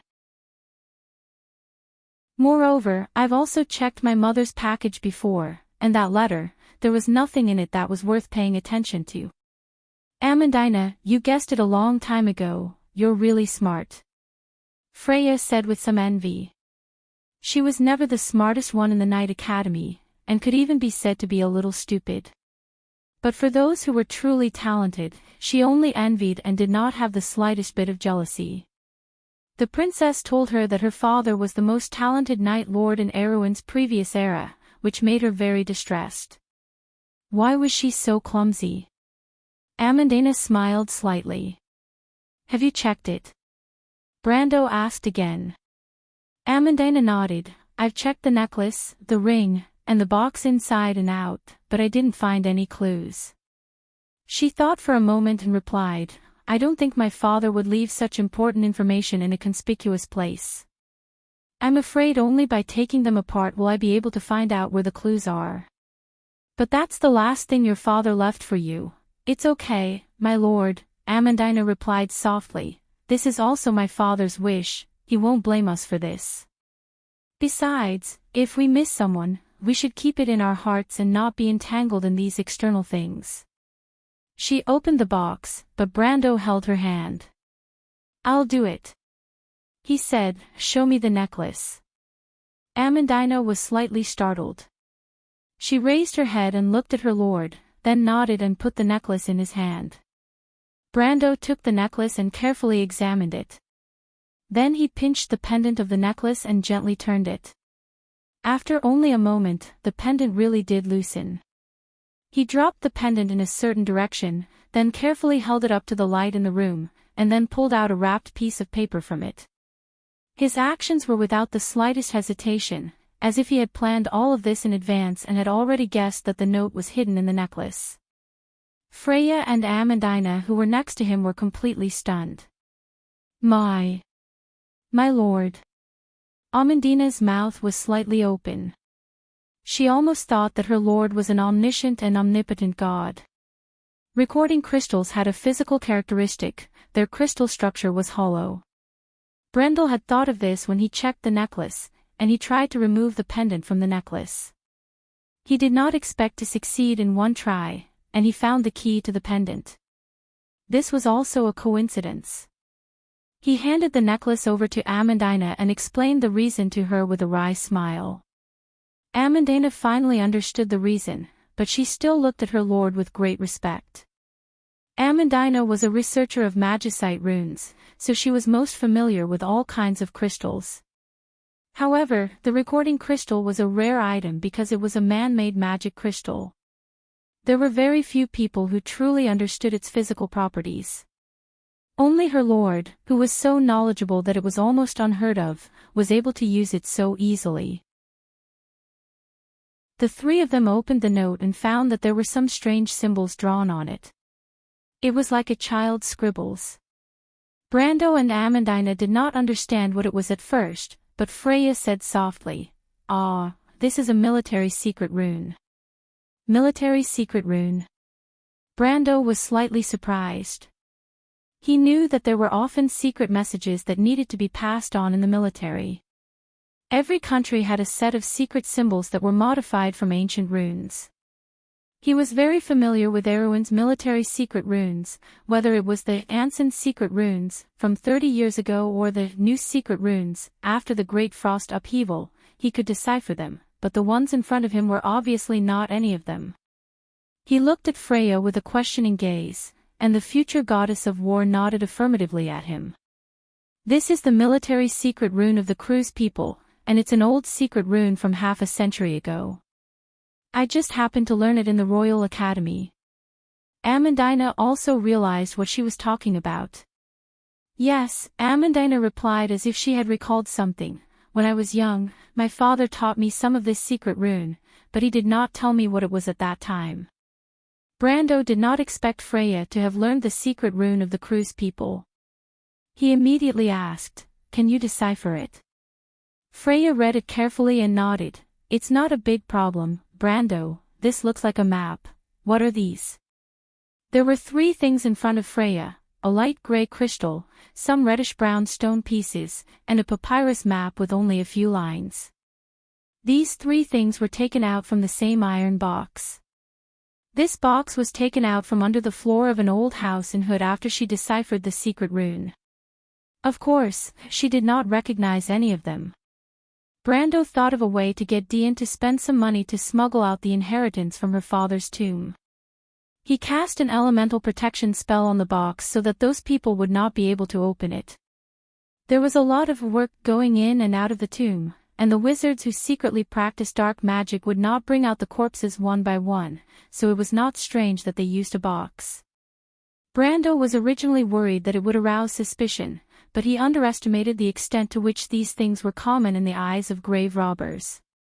After the gravekeeper received a sum of money from Dian, he patted his chest and promised that it would not be a problem if he wanted to carry a few coffins out of the tomb, let alone a box. Then he found some nimble people from God knows where. In Brando's eyes, these people's style of doing things was similar to that of the Brotherhood of Thieves. In short, with the help of these people, the box was successfully smuggled out without any hiccups. The people who transported the box had done this kind of work over the years, and the box was moved like a stone in their hands. They did not even look at it from beginning to end. Brando could not help but feel lucky that he was quick-witted enough to cast a windwing spell on the box. Otherwise, with the experience of these people, he was afraid that they would find out that there was a problem with the weight. By the time they transported everything back to the manor and went to Hood to retrieve the last relic of Amandina's father, or rather, the relic of Sword Saint Darius, it was almost evening. Brando opened the box in his study and took out the things in the box one by one, and then the scene appeared. But compared to Freya's confusion, Brando and Amandina's expressions were a little different. "My lord, these stone pieces." Amandina remembered sharply, "I seem to have seen them when I was young. When my father first bought them from a merchant, it was as if he had obtained a treasure. After that, he has been buying these stone pieces everywhere. I remember that for quite a long time, he has been playing with these stone pieces." "Did he tell you anything?" Brando stared at the grey crystal and asked without turning his head. Amandina recalled for a moment, but shook her head. "I was too young at that time. I vaguely remember my father saying a few times that these stone pieces seemed to be the key to something. But later these stone pieces gradually disappeared from my sight. I thought my father had lost interest in them, but I didn't expect him to keep them." "Amandina, have you ever thought that these things are actually related to my grandfather?" Brando replied. "I'm afraid so. According to the letter, this box contains the relics of Lord Darius, as well as the fragments of the picture that father spoke of." "Are you referring to these pieces of stone?" Amandina asked with a hint of doubt. But Brando did not answer. He stared fixedly at the grey gemstone. Chapter 893. Under the light, the grey gemstone appeared dim yet dazzling. This contradictory feeling blended so naturally on this gemstone, as if it would attract people's attention at a glance. Anyone who saw this gemstone for the first time would know that it was not an ordinary gemstone. But this grey gemstone was so familiar to Brando that he opened the dimensional space and took out another grey gemstone that was almost identical to this one. When he slowly opened his palm, Freya let out a soft exclamation. "Brando, the gemstone in your hand is exactly the same as the one your grandfather left behind. Did Lord Darius leave this to you?" Brando glanced at the Eruin Valkyrie, which gave the latter a shock. Freya had never seen him show such a strange expression and subconsciously thought that she had said something wrong. Brando took a light breath and put the gemstone back. In fact, he still had one more gemstone like this. He had seen similar things twice before. The first time was in the Loop of Trade Winds. The second time was under the glacier in the Deadly Frost Forest. In the Loop of Trade Winds, Archbishop Amon and Wind Empress Saint Hassol called this gemstone the Sealing Stone. And under the glacier, in the Strange Dream, the Myrna people worshipped it as a sacred object. But he knew in his heart what this thing was, the soul fragment of the Darkness Dragon. This grey gemstone emitted a strange light because it was transparent inside, which meant that the inheritance in the gemstone had been extracted. And this gemstone, it was a relic left behind by his grandfather. Sword Saint Darius was the Darkness Dragon. Brando was shocked by this sudden thought. This seemed to explain why Darius was judged by the Holy Cathedral of Fire, exiled, and chose to leave the center of power of the kingdom and live in seclusion. Why did the Allies suddenly change sides during the Holy War? It was because Sword Saint Darius was the darkness dragon. Because of this truth, everything seemed to make sense. He shook his head again. But this did not explain why they were attacked by Madara's undead army from behind during the Third Holy War in the game. Besides, if his grandfather was the Darkness Dragon, the Holy Cathedral of Fire wouldn't let him off so easily. After all, the Darkness Dragon was the archenemy of the 4 Holy Cathedrals. Another suspicious point came from his grandfather's lifespan. In Brando's memories, his grandfather had passed away due to illness, but in fact, it was also due to the gradual aging and decline of his body's functions. His final lifespan could only be considered to be slightly longer among ordinary people, but with Sword Saint Darius's strength and realm, he had passed away at an untimely age. He had long suspected this. Not to mention, after receiving the Dark Dragon's inheritance, his lifespan would be greatly increased. He knew very well what the inheritance of the Dark Dragon meant. It was the blood of God. Brando bent his knuckles and gently knocked on the desk. Doubts arose in his heart, as if there was a faint thread in his thoughts, but he couldn't grasp the thread at the moment. At this time, Freya suddenly said, "Brando, Amandina, take a look at this map." Brando already had some guesses and conclusions in his heart at this moment. He raised his head and looked at the simple map, but when he looked at it, he was slightly startled. Because on the papyrus map, there were only a few simple lines outlined with a pen that was difficult to fade, and then some crooked annotations were written. The whole map was almost impossible to understand, but he suddenly felt as if he had seen this map somewhere before. Was it in the game? He immediately shook his head. There were very few secret maps in the game. Sophie had come across a few, but most of them were clearer than this one. And in this life, he had come across even fewer secret maps. About this map, although he had an impression in his mind, he couldn't remember where he had seen it. Freya looked at him and Amandina, then said, "These annotations are also secret text, and it seems to say a place called Osopol." Osopol. Amandina was stunned. Erewhon doesn't have such a place. Cruz doesn't have it either. Brando replied. He took a deep breath. "This is the name of the Myrna people. The Myrna people once had a great battle with the Cruz people and the Wind Elves there." All of a sudden, he remembered. That feeling was as if another image subconsciously appeared in his mind, and this image naturally overlapped with this simple map, making him suddenly tremble. He suddenly remembered that he had seen this map here before. The Myrna people, Tumen. Tumen had once hidden a map in his mind when he officially embarked on the path of a planeswalker. That map would occasionally appear in his mind, but when he actively tried to recall it, he couldn't remember a single thing. It was because of this that he had a feeling of familiarity and strangeness. At this moment, he completely understood. The map that Tumen gave him only had lines of undulating mountains and rivers, but Amandina's father had marked on it. The place that Freya pointed to was the Osopol Plains, which was today's 4-leaf clover field. However, there were also some places that Brando thought should be the names of the Myrna people that corresponded to today's names. But the map left behind by Amandina's father was still blank. Although Brando didn't know why Borg Nessun would draw such a map, he faintly guessed that the latter was looking for something, and this thing was not only related to the war between the Myrna people and the Black Dwarves 1,000 years ago. It was also related to his grandfather. "Grandfather, who in the world are you?" Brando couldn't help but groan in his heart. He looked at the 3 items on the table, and the doubts in his heart suddenly became more profound than when he didn't find any clues. It was as if he had parted the fog and found that there were even more black clouds behind it, and he couldn't even see his own fingers if he stretched out his hand. His heart was filled with doubts, and he finally couldn't help but open the telepathic link, and said to the Shire and Metasha on the other side, "The Shire, Metasha, are you there? I have a question to ask you." But he didn't expect that as soon as he opened his mouth, the Shire's surprised voice sounded, "My lord, I have something to ask you, and I didn't expect to hear your voice." Our hearts are really connected.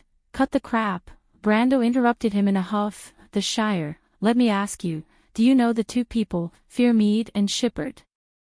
The voice on the other side became excited. My lord, why are you asking about them? That means you know them. Of course, they are your grandfather's attendants. Fearmead was born in the Anna family, and is the second son of the Count of Grey Mountain. Shipperd was born in a small noble family in Cipher, and he was a famous genius back in the day. The Shire paused, and continued, Brando, did you find them? Brando shook his head. I only heard about it by chance. Did your father tell you? The Shire sighed. I have been looking for them. So you don't know about their situation? My lord, when they received the princess's order, they left without saying goodbye. I know they must have known something, so I have been looking for them. The Shire replied. Brando frowned, and asked sharply, Her Highness. The Shire's voice became hoarse, and then he said, Ah, you misheard, my lord. The Shire, I heard from the Nightsong Tiger that the scenery in the Gem Plains is very good. I think it is time to give you a holiday. Brando silently threatened. The Shire's voice was almost crying, all right, Brando, please don't put me in confinement, listen to me. All right, that princess. You know, your father almost became the betrothed of one of Princess Griffin's aunts. One of them.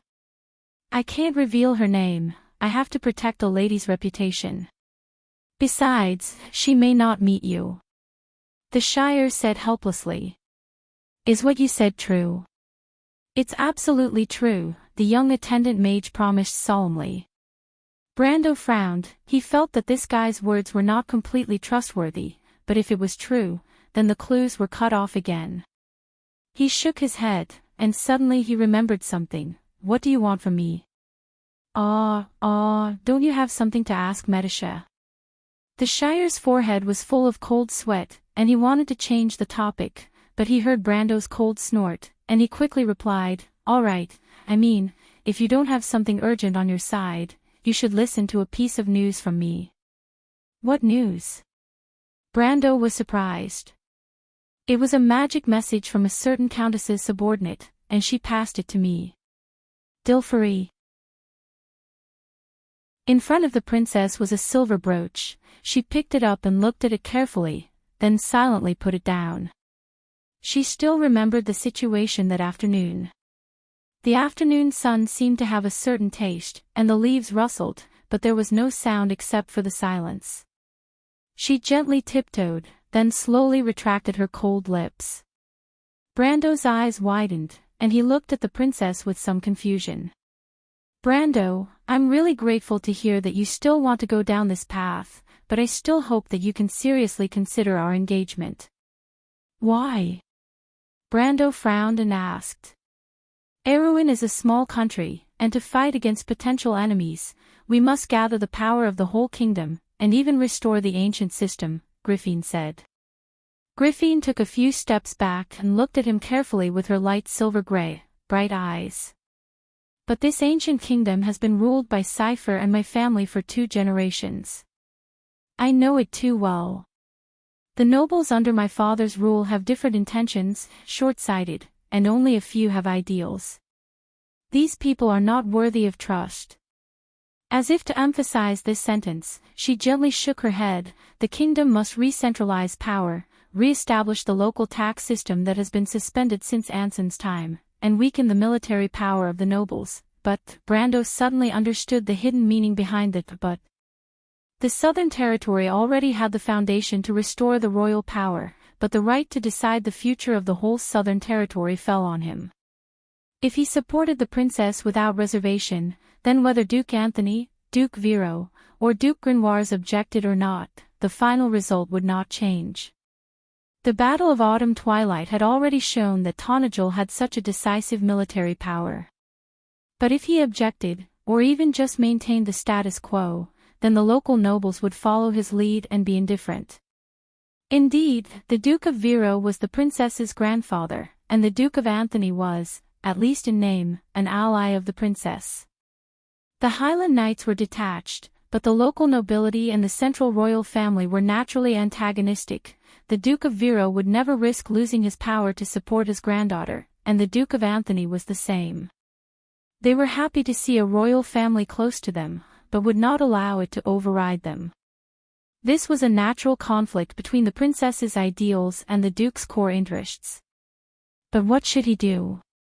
The kingdom must re-centralize power, and Tonagel and Valhalla naturally could not be detached. It could even be said that they were the first to bear the brunt of this. Her Highness wants me to set an example, but can I trust this half-elf girl? Trondheim and Valhalla were built by me step by step. It's where many people's hopes and future lie. The Red Bronze Dragon mercenaries who experienced the November War, the adventurers who were persecuted by Grodin, the residents of the Green Village, and even Amandina and Carglass. Their hopes and dreams are all wrapped around me. This is the responsibility that comes with authority. Can I pass this responsibility to others? He silently weighed everything in his heart. From an emotional point of view, he was willing to trust the princess. She was able to persist in her ideals, and had a heart that pursued benevolence and justice. She was the eldest princess of Erewhon, and the holy princess who had won the hearts of countless players in history. But no one was perfect. Whether she would still be controlled by her aristocratic nature in this life, hesitating and compromising with the conservative forces, was related to the fate of many people. Reason told Brando that the princess had a weak side in her nature, and she was not a true reformer. And all of this depended on the gentleness in her nature. History had already judged everything, and today's outcome depended on his choice. Brando was very clear that he was different from the princess. He had no foundation in this world, and the only thing he cared about was his parents.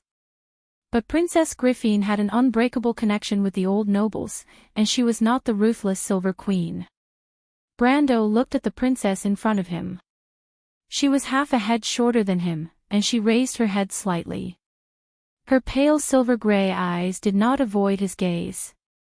She pursed her lips, and her silver curly hair fell down, shining beautifully under the sunlight. Her pointy ears peeked out from under her long hair, showing that she was an elf. No one would doubt the beauty of this princess. She had the nobility of a royal family mixed with the natural intimacy of a forest breeze. Of course, Brando would not forget that his lips still had the fragrance of a young girl. I know what you are thinking, Brando. Princess Griffin saw that he understood and said, but if the person who can decide the future of a kingdom is too naive, it may not be a good sign for you and for me. Brando heard the hidden meaning in her words, so he asked, then what do you think I should do, Your Highness? Princess Griffin looked at Brando. He could actually take the same path as Erech, dethroning her and Heroes, and establish himself as king. His strength was actually better, and he had more ability and time to do so. However, if he did so, he would lose the reputation that accompanied him and his rightful position. If all he needed was a throne and supreme power, he could have chosen this path. But if he chose the latter path, he would lose far more than he would gain. Princess Griffin's eyes lit up slightly. She looked at the different noble, the count, and quietly replied, "Marry me. I am Hero's sister. In fact, it's not that I don't have the right to inherit the throne, and you, as my husband, can legitimately manage and rule this country according to the traditions of the kingdom. At that time, Tonagel and Valhalla will be the territory of the royal family.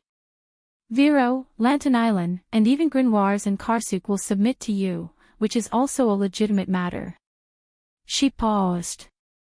"However, if one day you no longer have any interest in the throne, only Heroes or his descendants can inherit this position." Wasn't this Erech, but the conditions were much harsher. Brando listened to Princess Griffin's words and couldn't help but smile bitterly. "Your Highness, but it doesn't sound like I'm marrying you, it sounds like I'm marrying you." Princess Griffin smiled somewhat mockingly. She could see that Brando didn't care about the power in his hands. "But I already have a fiancé," Brando could only reply, let's put this matter aside first. It's okay, then I'll wait for your answer. Princess Griffin was not annoyed at all, but smiled slightly. Brendel had no choice but to flee. Griffin's fingers pressed on the brooch, as if she had recovered from her memories. She looked up at the sunset outside the window. The sunset was as red as fire, hanging far below the golden clouds. At this time, there was a knock on the door. She was slightly startled, listened to the sound, and said, "Please come in, Mrs. Hill." After the door opened, it was her maid who appeared outside. The woman in her 40s held a letter in her hand and stood outside the door respectfully. "Your Highness." "It's so late, what's the matter?" Princess Griffin looked at her and asked. "There's a letter from Valendenburg," Mrs. Hill replied. "Is it for me?" "Yes, it's a letter from Mr. Oberway." Griffin took the letter, opened the envelope, then unfolded the letter inside and read it carefully. She raised her eyebrows slightly at first, then her face changed color. "Your Highness, the Silver Empress of the Cruz Empire has recently made an exception to confer the title of Countess to a female. According to reliable information, this new Countess is from Erewhon and has some kind of close relationship with Count Tonagel." Chapter 894. Cruz's Envoy. A man named Donis Burney, a Viscount. "Wait, I know this man," Brando interrupted the Shire, remembering that Veronica had once told him this name. This man was a secret envoy of the Silver Queen. After the explosion in the deadly frost forest, the Empire sent an envoy to investigate the whereabouts of the eldest prince. This man was the main person in charge of the envoy. Veronica also told him that this man's real purpose was probably to confirm the death of the eldest prince. "I also know about this envoy," he finally remembered this matter. Recently, there had been a succession of affairs, mainly the Autumn Twilight War and the sudden letter from Her Royal Highness, which made him almost forget about this matter. Are these Cruz people ready to return to the Empire? Why did Dilfary suddenly tell us this? "No, my lord, in fact, the Cruz envoy is still in Lantern Island. Now they are in charge of someone else. According to our understanding, this Mr. Donis Burney has not appeared from beginning to end," the Shire replied. "What the hell is going on?" Brando frowned. "It is said that because the Viscount suddenly felt unwell, he returned with the fleet in Dirtle. He did not go ashore in a wreck at all." Brando thought that this was obviously an excuse. Since this man was the Queen's secret envoy, how could he return empty-handed because he was unwell? He first thought that maybe the Cruz people noticed something, but then he suddenly realized how Dilfary knew about this. In the territory, there were only a few people around him who knew about the existence of the Broken Sword Knight Order and Prince Lenoret. He suppressed the doubts in his heart and asked, "This is just an internal matter of the Cruz people. Why did Miss Dilfary tell us this?" The Shire naturally understood Brando's subtext. He replied, "My lord, this is actually the case. It is said that the Cruz people's returning fleet hunted a rare beast on the shining sea and wanted to present it to Her Majesty the Queen. In order to guard against the attack of the Temple of the Earth, they chose a more reliable land route. Count Yenbao's situation is unknown. Some people say that he is seriously ill, some say that he is dead. In short, he has not appeared in public since 4 or 5 months. As for Miss Dilfary, well, Miss Dilfary is now Tonagel, guest." When he said the word guest, there was inevitably some awkwardness. In fact, everyone knew that the Countess was worried about her father's situation and was eager to fly back to the Yenbao territory immediately. However, she was placed under house arrest in Abes by Brando. Of course, this was also at the behest of Her Royal Highness the Princess. The purpose was to ensure the safety of the Countess so that she would not be a moth to a flame. He paused for a moment and continued, "All in all, now Yenbao is a dragon without a head."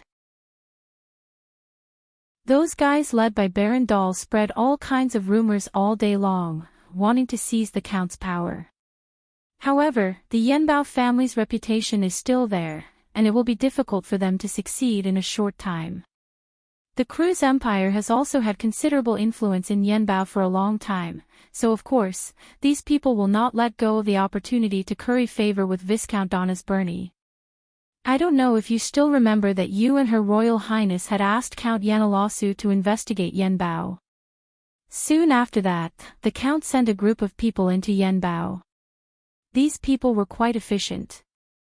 They quickly got in touch with Dilferi's old subordinates and established a secret network. Brando knew that this matter was actually ordered by Her Royal Highness, and he did not intervene at all. However, when it came to the Shire's mouth, he, the feudal lord, got half of the credit for no reason. Of course, he could hear this kind of compliment, but it was difficult to expose it. Or rather, it was better to say that he had long been used to it. But when he heard this, he finally understood something. The Shire continued, so these people reported this matter to Count Yanalasu as usual. They also used a record crystal to attach the images of the convoy, Mr. Donna's Burney, and other accompanying servants and assistants. Count Yanalasu then sent the report and the record crystal to Miss Dilferi. This matter itself is not too important, but Miss Dilferi more or less heard about you, Lady Veronica, and Prince Leneret entering the deadly frost forest together. After she learned about the purpose of this diplomatic mission, she was worried that the Kurlutzians would harm you, my lord, so she handed these things over to Medisa. I didn't expect that our little princess would really find out something what's fishy? Brando frowned slightly when he heard this. This Viscount Donna's Burney, there's nothing wrong with him, but Princess Medicia seems to have recognized someone among the entourage and assistants of the convoy. Recognized someone? Brando's heart skipped a beat. Who? This person should be one of the military officers accompanying Cruz and Veronica. I have some impression of him, but it's not as deep as Medicia's. My lord, Medicia's voice finally sounded at this time. It was as gentle as ever, but it was organized. If I remember correctly, that person should be called Boy Mare. I've heard others call him that before. He went under the glacier with us at that time. He's one of the noble military officers accompanying Cruz. He's a little young, about 20 years old. Brando felt as if there was an electric current flowing through his back, making his hair stand on end. He took a light breath. Although he did not speak, his expression was so serious that Amandina and Freya could see the clues. The two girls looked at each other and looked at him with some worry. Brando put his hands on the desk. Countless images flashed through his mind. He thought carefully for a moment and suddenly asked. When did Cruz's envoy arrive in Dirtle? The 19th of August. That's the fire-raising festival of the mountain people. Amandina answered without thinking. The 19th of August. Brando repeated to himself. It's been 4 weeks since we left the deadly tundra. It's been exactly a month. The Shire, how long has it been since Viscount Donna's Burney arrived in Yenbao? He asked again. The Shire calculated. Miss Dilferi received the letter last week, but it took a lot of twists and turns to reach Tonajol. It should have been at least a month before that, not less. A month. Brando's heart went cold. This was enough time for Cruz to walk back to Lust Tower. Freya looked at him from the side and finally couldn't help but ask. Brando, what happened? I think we were careless, Freya. Brando answered word by word. Careless? It's all my fault. I didn't think of this direction at all. He could not help but pat his forehead in annoyance. Then, he said in a deep voice, Seal, let the spies we sent out ask. Let them search the area around the deadly frost forest again. Spread out the image of that guy and confirm if anyone has seen him. No, I think someone has definitely seen him. The key is where and when. I want to find out the answer to this question as soon as possible. Also, Think of a way to send a group of people to the Cruise Empire. If it doesn't work, ask Count Janalesu to help us. He won't refuse. My lord, before I passed this message to you, Miss Roman had already sent people. Now the territory is fully activated, the Shire replied. But there are some mercenary leaders who still don't understand the situation. They want to ask if you are making a fuss over nothing. Medisha and I are also here to ask you for instructions. She did the right thing. Brando heard the news and let out a long sigh. Wait for the news. I hope Cruz won't regret it. Brando felt someone pressing down on his arm. He turned around and saw Amandina looking at him with some worry. Is there news about Scarlet? Amandina asked sharply. He nodded slowly. The victory of the Battle of Autumn Dusk had not yet spread throughout the south, but all kinds of rumors had already spread widely in the areas affected by the war. The Randner people were uneasy for the first 2 weeks, but they were also looking forward to it. They were uneasy because they were afraid of being punished, but they were also looking forward to it because the young and promising Count was likely to become their new ruler in the future. But compared to the other parts of the south where all kinds of rumors were flying, Viro and Tonajol were uncharacteristically quiet. In Viro, Fort Valentine was sending out a large number of messengers day after day.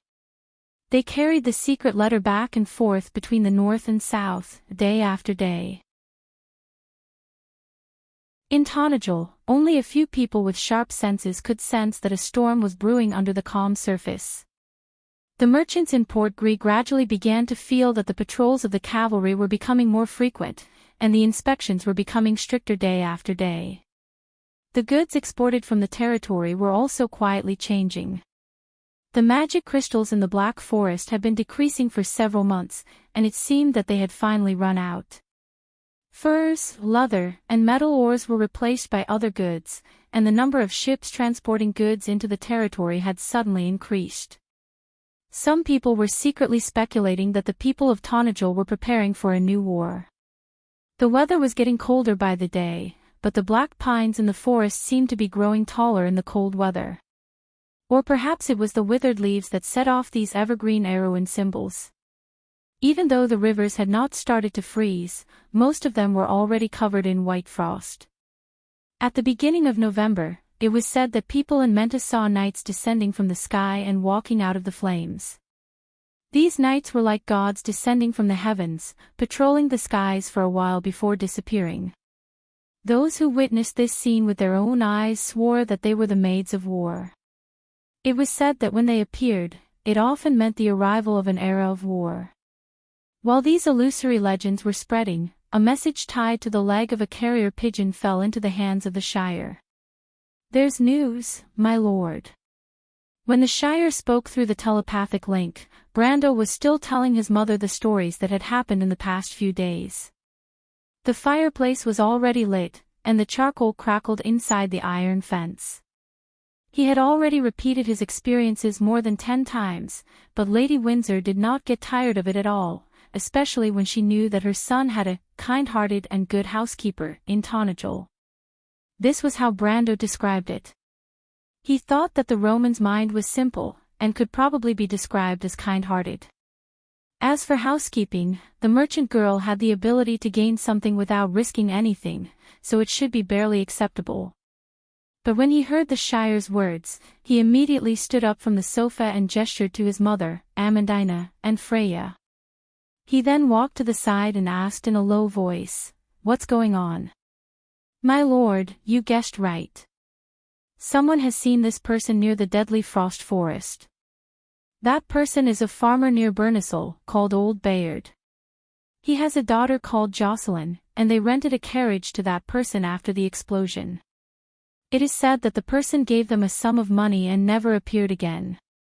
There was another person with him, and according to the girl's description, Medisha believes that the second person should be a noble called Babarn. They rented a carriage."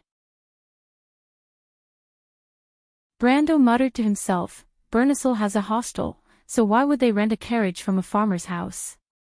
Most of the farmers' carriages are covered wagons with large sheds. Normal nobles would not ride those things. They wanted to store something. The Shire replied. And then? Brando asked again, did anyone see this carriage near Dirtle?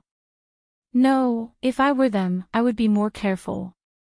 They should have changed carriages along the way. My lord, you guessed correctly. They changed carriages at Enrich and Winterrose Castle. But after we confirmed their route, it was easy to ask for these details. The last carriage they used was indeed last seen in Dirtle. Someone saw them around the middle of August. Middle of August. Brando replied, Dirtle, cruise. He took a deep breath and clenched his fists so tightly that his knuckles cracked. He practically squeezed out the last few words from between his teeth. Mr. Donna's Bernie and the others, that rare beast they were escorting was probably transported by a carriage, right?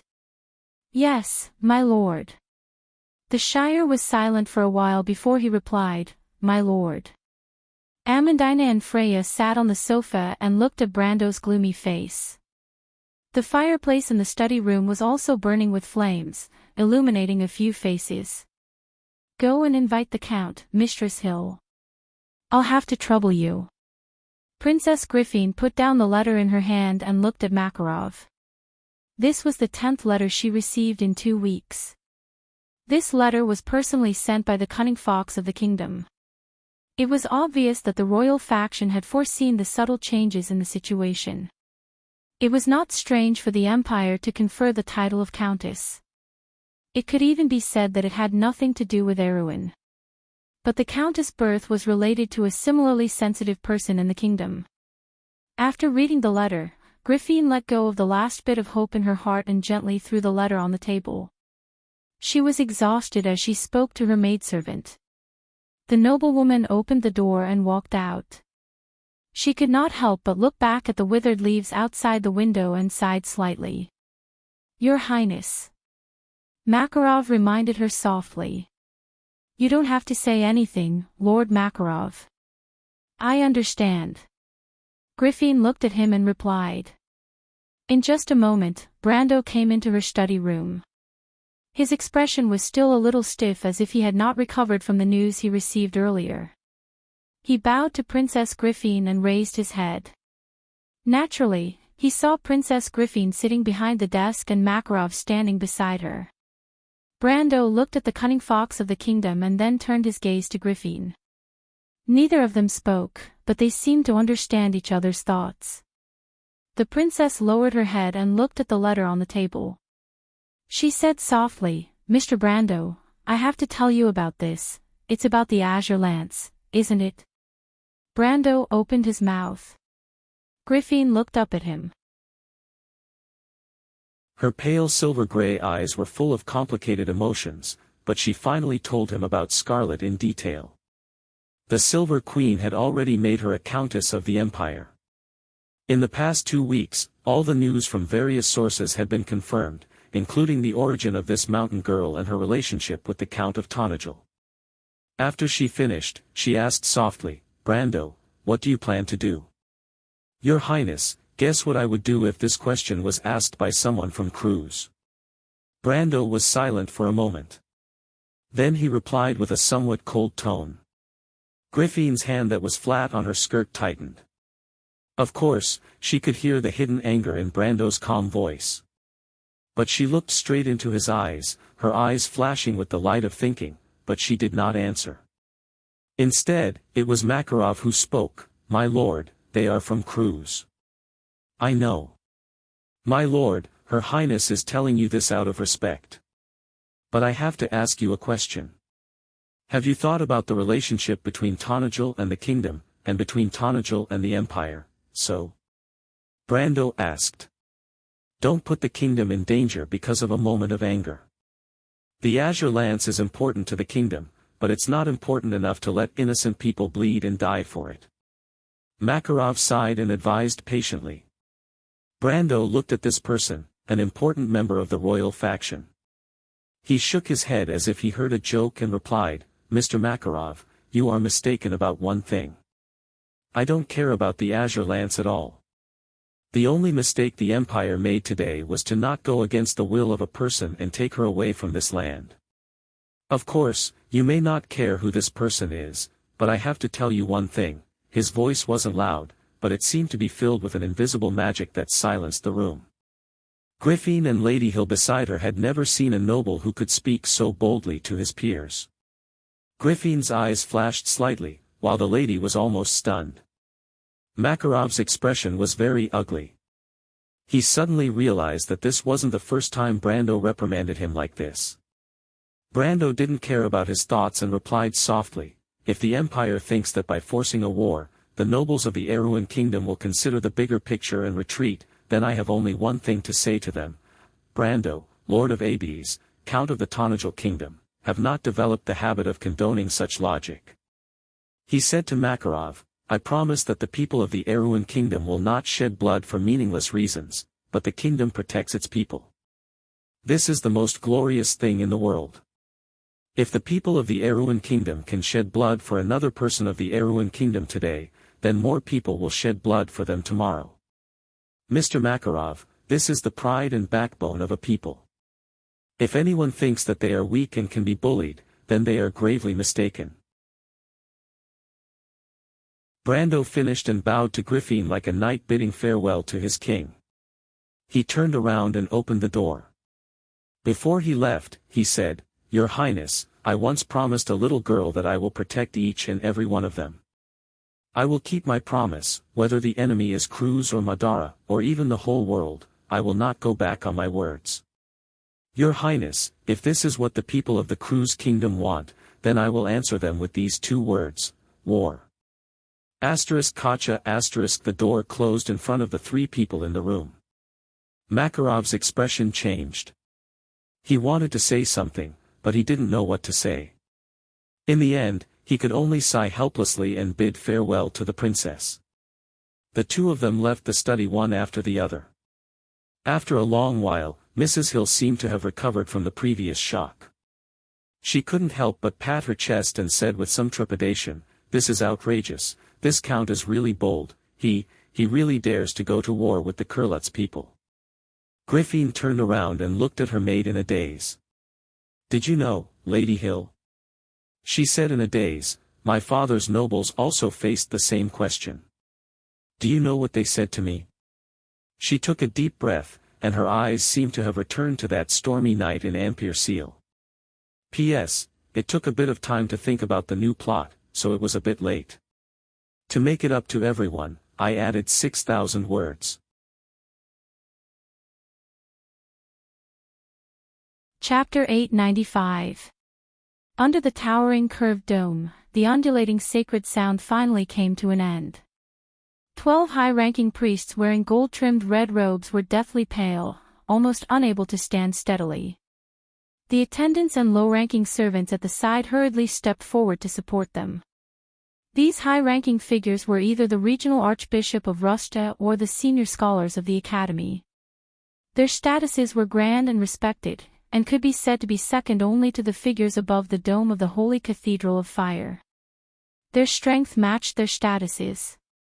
Among them, Archbishop Christopher of the Coan region, Blessed Andres, and Master Sutton of the Academy had already entered the path of truth and were only a step away from the Sanctum of Fire.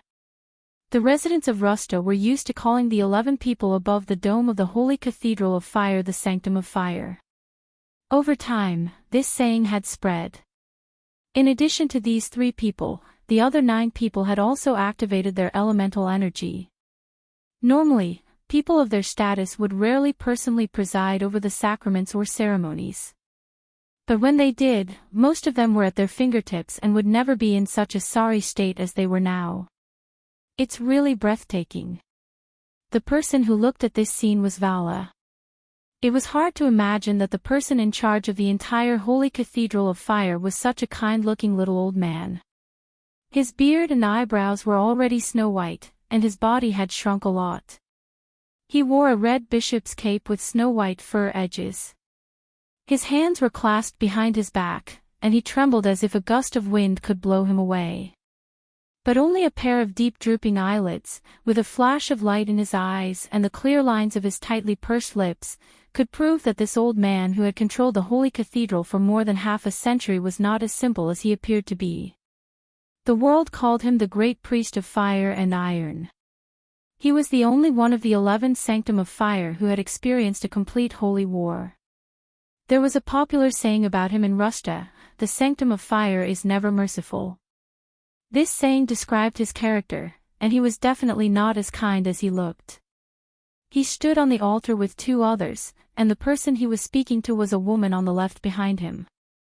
She was tall, wearing a short white shawl, a tall crown on her head, and a scepter with a golden flame emblem in her hand. Her long shawl dragged on the smooth obsidian floor. Her face was a little too thin, and her cheeks seemed to have been cut by a knife or an axe, so much so that her feminine beauty could not be seen, and she appeared too cold. She had short platinum hair, tied in a long thin braid at the back of her head, hanging over her shawl. This woman was Sidney Metferica, the 3rd in command of the Holy Cathedral of Fire, and the 4th master of the Kurlutz Empire. The legends about her were innumerable since the Year of the Stars. It was said that she had fought with the 4th leader of the Bugaz wizards and lost by a hair, but it was a glorious defeat. Ordinary people often described a person's gaze as sharp as an eagle's, but such words seemed weak in front of this lady. Her gaze was not only sharp, but it also seemed to have substance. With just a glance, people could understand what she meant. There was a circle of golden flame in the depths of her pupils, which was related to the divine power she wielded, the angel of the holy sword, Iroma. In terms of mastery of the holy words, no one in the empire could surpass her. Even Vala had to admit this. The other person next to Vala was extremely ornate in his silk robe. He had a kind face and looked more like a businessman. This person was called Caesar, and he was ranked at the bottom of the 11. His name sounded very domineering, but he was diligent in history but did not achieve much. Sidney maintained her usual silence. Even when the master of the Holy Cathedral of Fire spoke in front of her, she had no intention of responding. It was not unreasonable for people to call her the adoratress of the Leo Palace, but Vala admired her character. Compared to the era of the previous generation of the Great Priest, because of the Holy War, this generation of the Holy Cathedral of Fire was generally younger. Young people always seemed to be too radical, but not calm enough, except for Sidney. His Majesty issued an edict on the 14th, and these people entered the city on the 17th. The people of the scholastics were the most responsive, Great Priest, Caesar reminded in a low voice. Vala nodded. He certainly understood the hidden meaning of this sentence. For centuries, Cruz's imperial power had finally developed to its peak in the past 100 years. Sometimes he could not help but think how good it would be if he was born in the era before his teacher. At that time, the Holy Cathedral could not only develop its power freely in small countries like Erewhon and Antiburo, but also intervene in secular affairs. In the era when the religious power was at its peak, even the right of succession to the throne was in the hands of the great priest. But now, the old man could only feel bitterness in his mouth. After this, I'm afraid that His Majesty's influence within the Holy Cathedral will rise again, Great Priest. I understand, Vala shook his head. The scholastics had always been closer to the royal family. They had been wanting to carry out doctrinal reforms since the Year of Thunder, and had long begun to criticize the Great Priest. Although a group of people had been purged after the Holy War, this obviously could not stop those lunatics. The Holy Cathedral was indeed going to undergo changes, and he was more and more aware of this point. But the authority to preside over the changes must not fall into the hands of those who formed cliques for personal gain. Otherwise, there would be no tomorrow for the Holy Cathedral of Fire. He knew that Caesar's words were reminding him that he should not satisfy Her Majesty's request this time. Although the imperial power was increasingly infiltrating the Holy Cathedral of Fire still had the right to decide its own internal affairs. His decision allowed the Supreme, who seemed to never age, to reach into the interior of the Holy Cathedral, which had long caused dissatisfaction among many of the 11 people. Today, only he, Sydney, and Caesar were present, which showed that Sydney was not interested in fighting for power, Caesar was submissive, and the others were obviously very dissatisfied. But that's the Azure Lance. Vala let out a long sigh. Their empress was too difficult to deal with. Sometimes he wondered whether it was Cruz's fortune to have such an empress, or the misfortune of the Holy Cathedral of Fire. The Azure Lance was a sacred object of the mortal world, an object brought to the Second Era by the Azure Knight who shattered the sky. In the Pale poem, it was described as the hope of mortals, the holy lance that changed fate. It could be imagined that if any holy cathedral had such an artifact and gained its recognition, it would greatly increase the prestige of the holy cathedral. Whether it was for public or private reasons, he could not refuse. Caesar also closed his mouth.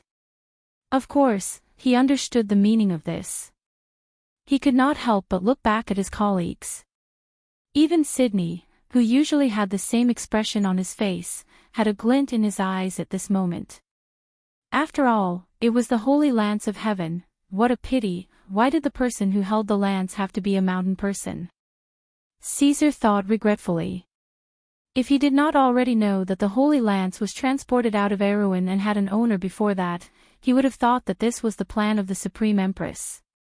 Because as everyone knew, among the countries under the rule of the Holy Cathedral of Fire, only the mountain people did not believe in the teachings of Gretel. They worshipped their ancestors and the spirit of nature, so they were called the barbarians. But it was such barbarians who were recognized by the Holy Lance. Your Majesty, giving the object that changes fate to a foreign race, just to suppress the Holy Cathedral, you are playing with fire. How can mortals control the future in their hands? The gods are bound to sin. Vala was also helpless, and could not help but mutter to himself. The three of them did not speak, and silently watched the crystal in the center of the hall thin layer by layer, and finally disappear into nothingness. The girl inside closed her eyes, and with the lance in her hand, broke out of the ice as if she had lost her center of gravity. She weakly knelt on the ground, then fell down, and just like that, fainted on the floor that was filled with layers of formations. Vala looked at the pieces of crystal that fell to the ground, and vaguely saw the holy cathedral falling apart. The scholastic faction was no longer on their side, and the local officiants were also indecisive. William's failure was a heavy blow to the holy cathedral's prestige outside the empire. He thought of that good-for-nothing guy, and could not help but feel angry. A dignified knight commander of the holy cathedral was defeated by a junior. It was simply humiliating. Unfortunately, it was not only his face that was lost, or the Cecil family's face, but also the holy cathedral's face at the same time. He then thought of Erewhon, the little Count of Tonnagel, the rumored grandson of the sword Saint Darius, and could not help but mutter, "Why is it this guy again? He's really haunting me." Caesar heard this whisper from the side and could not help but shiver, and his face changed. Of course, he still remembered the upheaval 40 years ago, the decline of the Holy Cathedral, as if it was the beginning of that unfair trial. He looked at the high priest beside him, and suddenly thought that the high priest agreed to Her Majesty's conditions so readily. It was probably not just because of the azure lance. He suddenly remembered that as early as last week at the royal banquet, Her Majesty seemed to have vaguely revealed the origin of the new countess, and her relationship with Erewhon, the Count of Tonnagel. Thinking of this, he could not help but break out in a cold sweat, and hurriedly tightened his face, as if he was afraid that the Supreme One beside him would see his thoughts. But Vala did not care about him at all, and instead turned to Sydney and said, "Sydney, take the Countess to bathe and freshen up, and be good to her." The high priest was stunned, and then nodded indifferently. The girl was dressed like a princess. She was wrapped in a Baroque light yellow dress. Her fiery red hair was draped over her shoulders like flowing flames. Her slender neck and delicate collarbone were exposed in the air. A thin mithril necklace was threaded through a flaming diamond. The amber color of the necklace reflected the healthy luster of her skin. The fluffy skirt was full of rose-like folds, the multiple layers of sleeves, the gauze lining, and the huge bow on the chest almost dressed her up like a delicate doll, and the tight girdle that hugged her waist almost broke her waist, making her breathless. Scarlet looked at all this, somewhat at a loss, her amber eyes full of uneasiness. The experience of this day was like an absurd dream to her. She dreamed that she was sleeping in a huge piece of amber, during which she experienced many things and saw strange scenery, but most of the time, she was covered with a black cloth, or locked in a box, never to see the light of day. Occasionally, when she felt uneasy, there would be a voice to chat with her, but the frequency was not particularly high. The young lady of the azure lance was so proud that she could not wait to draw a conclusion in 2 sentences to prove that she was a fool. Then she saw herself being transported into a magnificent temple, where many priests were performing a ritual around her, and her ears were filled with the low humming of hymns. Then she felt as if she had woken up, and in a hazy state, there was a lady in a white robe leading her, and then the lady asked a few maids to help her bathe and change her clothes. Scarlet had never experienced such a scene in her life, and she was almost scared stiff. She tried to escape several times, but she was stopped by the lady every time. The strength she was proud of was as weak as a child in front of the other party, unable to withstand a single blow. She remembered that every time the other party stared at her, and casually recited a prayer, and then it was as if an irresistible pressure descended from the sky, penetrating the dome of the temple, and directly exerting itself on her, immobilizing her. At this moment, she was sitting on a bench, which was so luxurious that it almost looked like a carved wooden throne. Even in the liege's castle, she had never seen such a beautiful chair. She stared at herself in a long mirror in front of her, although the beautiful figure in the mirror did not look like her at all. A few maids surrounded her, carefully grooming her, and Scarlet knew that she could not resist, so she just let them manipulate her like a puppet. The maids looked at their new mistress, and compared her to the beauty in the mirror. They carefully combed her long hair, put on sparkling earrings, and whispered to each other. Occasionally, they would let out a low chuckle, which made Scarlet's face burn. She still couldn't figure out where she was, why she was here, and why she was dressed in such strange clothes. She wanted to contact Ovina, but the young lady of the azure land seemed to have other matters to attend to today. Scarlet's questions sank like a stone in the ocean. Fortunately, she could still feel the presence of the azure lance, which made her feel a little more at ease. The maids around her were all delicate and cute, obviously carefully selected. However, most of them had long or short crimson hair of different shades, which made it clear that they were from the azure lance. Scarlet looked at these people she had never met before, and listened to them whispering softly in her ear. For a moment, she did not want to lose her temper, so she could only be patient. Of course, this was also because she knew that the overly strict priestess was still waiting outside. "My lady," a round-faced maid said enviously, "you really are our princess, the most beautiful girl among the mountain people." "What did you call me?" Scarlet was not very good at dealing with strangers, but when she heard this, she could not help but be surprised. She asked the question, almost in a daze. "Oh yes, my lady, you still don't know, right? You are the only count in the past few hundred years who was personally appointed by His Majesty. Your fief is said to be the most fertile land in the kingdom, at the edge of the wilderness of the 4 territories. Yes, yes, yes. I've seen the maple forest there before. Oh my God, it's so beautiful. I can see that His Majesty admires you very much." The maids chattered. "Most importantly, it's close to the land of our mountain people, the mountains of Valasai. I really want to go home and take a look even in my dreams." Scarlet was confused. She looked at the maids in confusion, not understanding what they were talking about. She was born in Chablis, and there were many mountain people there as well. When she was young, she did hear legends about the mountain people's homeland, the mountains of the Lac of Wa. But those were all distant dreams. She listened to the maids talk about Fief, His Majesty, and the Count. Her mind was in a mess, and she could not think of anything for a while. But she could see that these girls sincerely worshipped her. They chattered to her, "My Countess, I heard that His Majesty intends to give you the autonomy of that land after you swear allegiance to him with your sword. That land in your hands is equivalent to returning to the hands of us mountain people.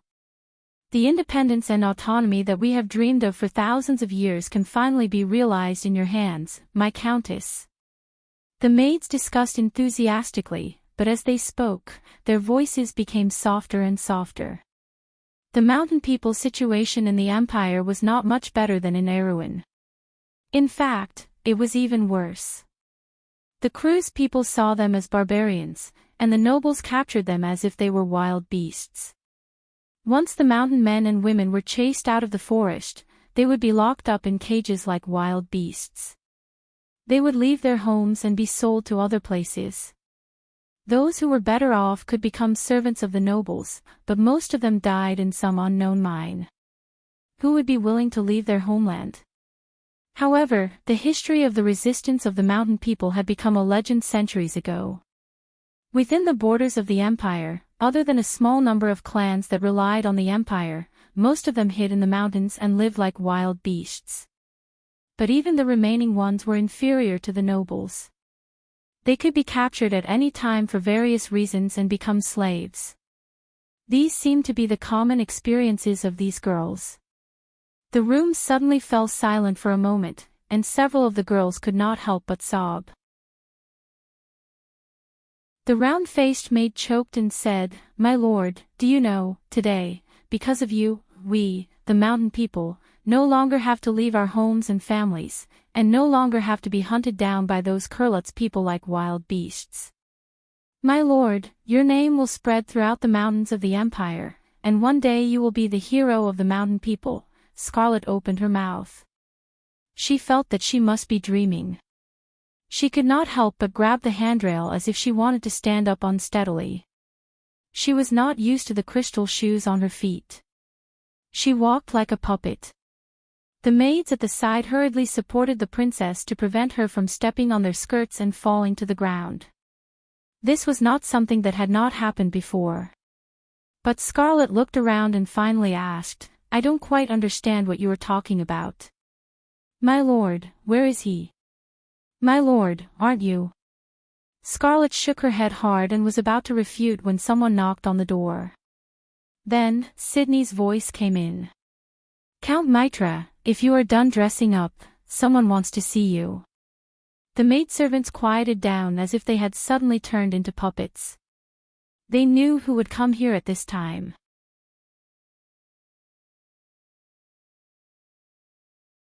Chapter 896. The autumn wind in the area south of the Ampher Mountains, which was called Ankara by the locals, was blowing gently across the vast white plains. Waves of varying depth swept across the vast sea, and the undulating hills seemed to be the waves on the sea. A young lion man riding a golden lion was standing on the peak of the waves, overlooking the shining horizon in the north of the plains. The lion he was riding was clad in magnificent armor, with beautiful ornaments hanging from its mane. It stood in the white withered grass, shaking its huge head from time to time and sneezing slightly. The White Plains were the symbol of Toquinin and the origin of the name of the White Plains. The plains stretched from the silver sand coast to the west, to the border of the human kingdoms in the east. In the north, under the endless mountains, lay the powerful empire called Cruz. The young lion man stared in that direction. "Nair, we should go back. That's the limit of today's patrol area. If you go any further, I won't be able to bear the responsibility." Behind the hill, another lion man stood beside his mount and shouted to the young man on top of the hill. The young lion man replied without turning his head, "It's okay. We'll cross that place tomorrow." Its emerald-like eyes flashed with a certain light. Even by human standards, it could be considered a rather handsome lion man. Its golden mane was like a tassel, and its body was well proportioned. Although it was stronger than most humans, the lines of its muscles were very smooth. Its upper body was bare, and only its right shoulder and arm were covered in heavy armor. On its chest was a necklace made of beast teeth. The young lion man below could not see the scenery behind the mound, but he knew that there used to be a magnificent fortress there, built with pure white stones transported from the plains. Now, only the scattered debris in the grassland proved that it had once existed. "Nair, the humans will pay for this," he said. "Yes, Amon," the young lion man replied. With the help of her maids, Scarlet spent a lot of effort to walk through the long corridor and finally saw the person that Sydney spoke of in a courtyard filled with birds and flowers. Unlike what she had imagined, the person in front of her was not a cold and stern noble, nor was it a graceful and luxurious lady. Instead, it was a young girl who was a little younger than herself. Aside from the coldness on her face that did not match her age, her body and face were similar to a human girl of 14 or 15 years old. Her blonde hair reached her waist, and her face was as delicate as a doll's. She wore an extremely masculine silk robe with a circle of ferret fur around the edges. The robe was extremely wide and almost dragged to the ground. The young girl looked in their direction with eyes as blue as the sea, and just a dignified gaze was enough to silence the maids. They took half a step back and let go of Scarlet, bowing respectfully, leaving Scarlet standing in place uneasily, not knowing whether she should do as she was told. "Are you the person they brought back from the south?" Constance, the Silver Queen, asked. Her voice was like a string of silver bells falling on the marble floor of the corridor, ethereal and crisp. She looked at Scarlet with a strange light in her eyes. "What a beauty! My name is Scarlet. May I ask, where is this place?" Scarlet asked in a low voice. She saw that the girl was a few years younger than herself, and the uneasiness in her heart subsided a little. She didn't think that her words would scare the maids behind her half to death. Although Her Majesty the Empress was a woman, she was colder and more emotionless than a man. They had never seen anyone who dared to speak so impudently to Her Majesty. They were afraid that this countess would accidentally anger this temperamental supreme being. But Constance did not mind. She smiled and said, "This is my palace." "What did you say?" Scarlet looked at her blankly. The maidservants, who were chattering before, turned pale. Her Majesty's words were so obvious, but the Countess, who did not seem to care about worldly affairs, still asked, "What did you say?" What was the difference between this and calling Her Majesty's name in front of her? They could almost imagine Her Majesty's angry face, followed by the accusation and anger that would follow. They could not help but tremble like leaves in the wind. But unlike what they imagined, Constance found it very interesting. She had never seen such a simple girl in her decades of life in the palace. She looked at Scarlet, who seemed to be stunned, and a sense of pride rose in her heart. She smiled a little mischievously and said, "You didn't hear wrong. This is the White Rose Garden of St. Cantifer Palace. I think you should have heard of this place. As for me, if I were to say that this entire palace, and even the vast land outside of it, belongs to me, I'm afraid that no one would raise any objections." Constance thought that those words should have scared the poor girl out of her wits, but what she did not expect was that those words did not have as much effect on Scarlet as the previous one. That was because the mountain maiden knew what "this is my palace" meant, but she did not know the deeper meaning behind the garden of white roses in St. Cantifer Palace. Under the rule of the Holy Cathedral of Fire, anyone with a little knowledge would have heard of the center of power of the Cruz Empire, the White Rose Garden of St. Cantifer Palace. But unfortunately, Scarlet, who grew up in the Chablis forest since she was young, was the rare exception.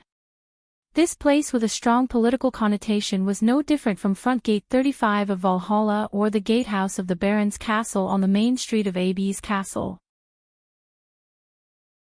Constance looked at the Highlander girl with a little disappointment. She blinked and asked her a little uneasily, "But why am I here?" "I was the one who asked someone to invite you here."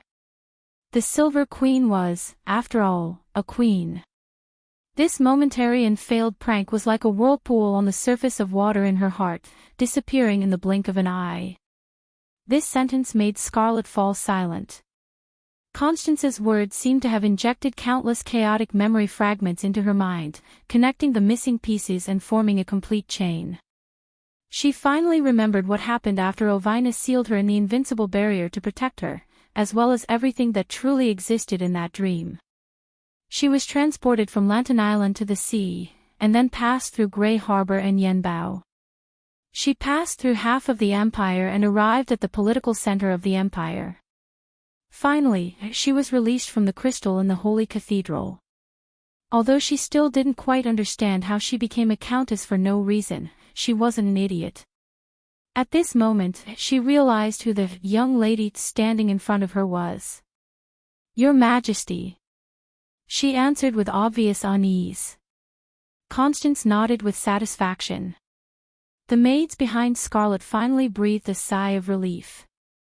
They almost patted their chests in relief. It seemed that the Count was not too stupid after all. However, Scarlet was obviously going to go against them until the end, because her next words immediately caused their mood, which had just climbed out of the abyss, to plummet to the bottom of the abyss. Constance watched as Scarlet fell silent in front of her. She frowned and clenched her fists. She raised her eyebrows slightly and asked, "I invited you here and made you a count of the empire. You don't seem to want to." "I don't want to be a count, Your Majesty. I just want to go back to Erewhon." The maids almost fainted when they heard their count's words, if they were allowed to, but they were still facing Her Majesty the Empress. They could only tremble in fear, grit their teeth, and hope from the bottom of their hearts that their count would not say anything outrageous.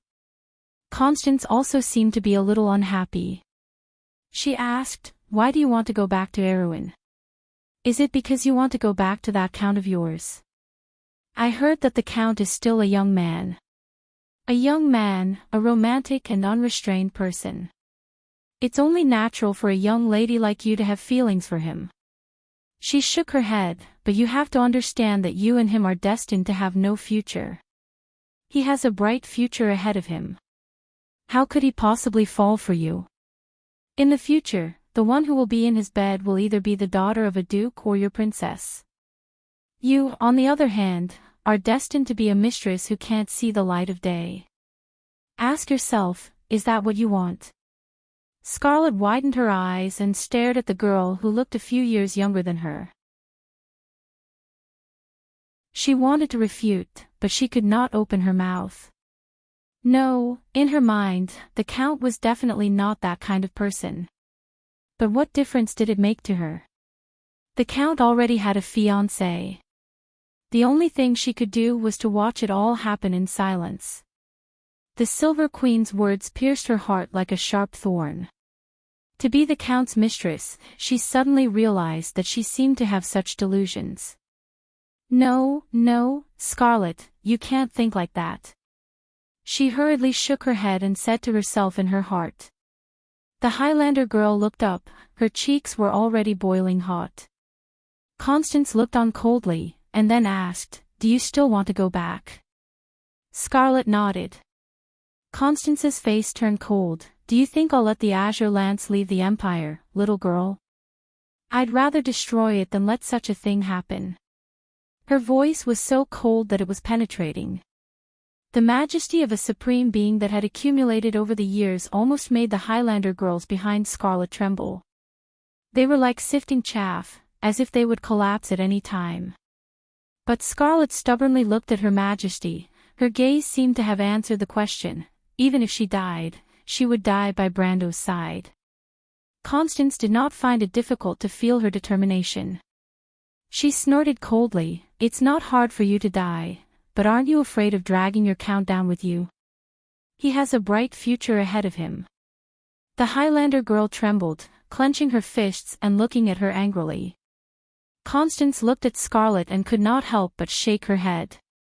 She looked up and said to the frightened maids, "You can leave now." The maids hurriedly bowed and retreated, but they could not help but sneak glances at Scarlet before they left, as if they were afraid that the Countess, who did not care about worldly affairs, would offend Her Majesty too much and accidentally lose her head. The round-faced maid even risked her life to grab Scarlet's hand and gave it a squeeze. This little gesture naturally fell into Constance's eyes, but the young queen completely ignored it. After the maids had all left, she said, "Although it's the first time we met, I can see that they care about you. Do you know the situation of the Highlanders in the Empire?" Scarlet was not a puppet, and naturally could feel the concern from the girls of her tribe. She was slightly touched, but still did not say a word. "What a stubborn little girl." Constance replied, "But there is no benefit for you to insist on this. You are a Count of the Empire today, and you will always be a Count of the Empire. Whether you accept this identity or not, you will have to pledge your loyalty to my sword." She then warned, "I can tell you clearly, Scarlet, from today onwards, if you dare to take half a step out of the White Rose Garden of St. Cantifer Palace, I will send troops to attack Erewhon and hang your beloved Count." Scarlet's face was pale as she stared at her in disbelief. However, the Empire's queen did not seem to mind and continued, "Of course, when you swear your loyalty to me, I will give you the land of the wilderness of the Four Realms as your fief. But remember, you don't have much time left. You don't want to gamble the future of your Lord Brando, do you?" When the Highlander girl heard that name, her whole body became wobbly.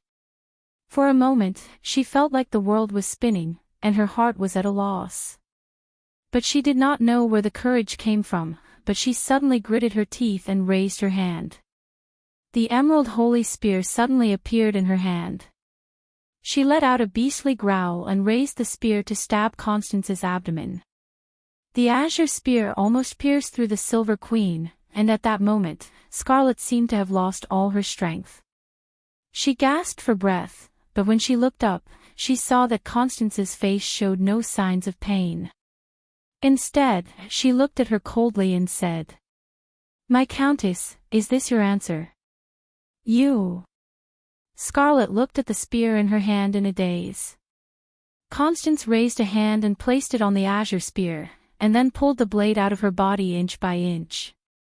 She looked at her blood-stained abdomen, and then looked at the Highlander girl, and shook her head in disappointment. "You are recognized by the Azure Knight. You and your azure spear can't hurt me. Go, you need to wake up. But remember my words, if you dare to act rashly again, I'll be the first to kill Erewhon." Scarlet was almost scared out of her wits, and she looked like she was at a loss. "Guards!" Constance covered her abdomen with one hand and shouted coldly, "Take Count Mitra away." In just a moment, the Silver Queen watched the guards take Scarlet away, and finally there was a look of unwillingness in her eyes. She gently bared her teeth, and only then did she release the hand on her abdomen. Her palm was already blood-red. However, she did not summon a priest or a doctor.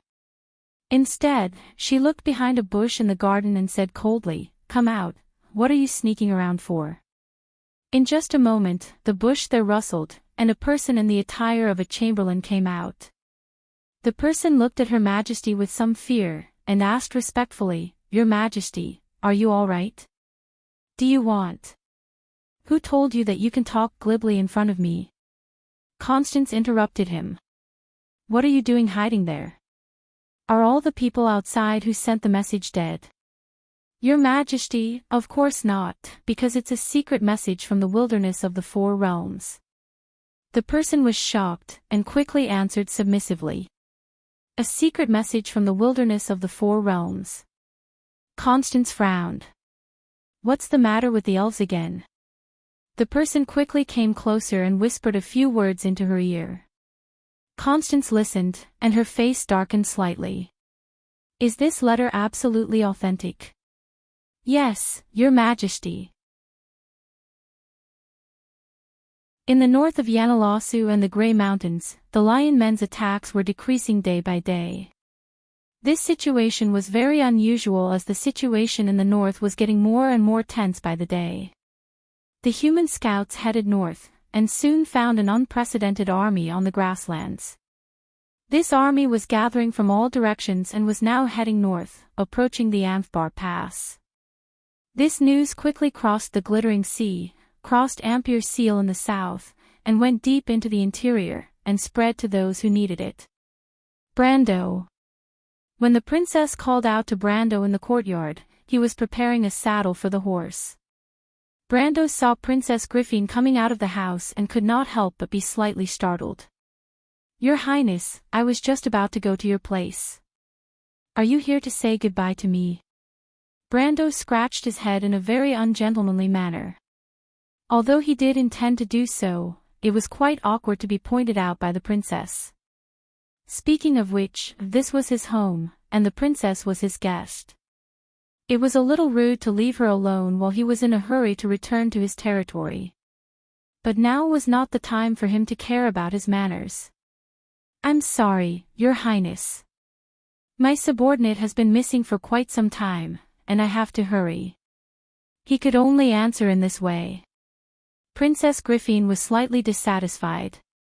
"That evening when you slammed the door in my study, you were not so polite." "I slammed the door." Brando was shocked. If he dared to slam the door in front of the princess, he would not be able to escape the title of a powerful official. That night, he was just too lazy to talk nonsense with Makarov and left first. How did it turn into slamming the door? Princess Griffin looked at him quietly. "Brando, you and the royal faction have different views. This is not a big deal, and I understand your ideals. But the old nobles are deeply rooted in the kingdom, and the royal faction is also a part of them.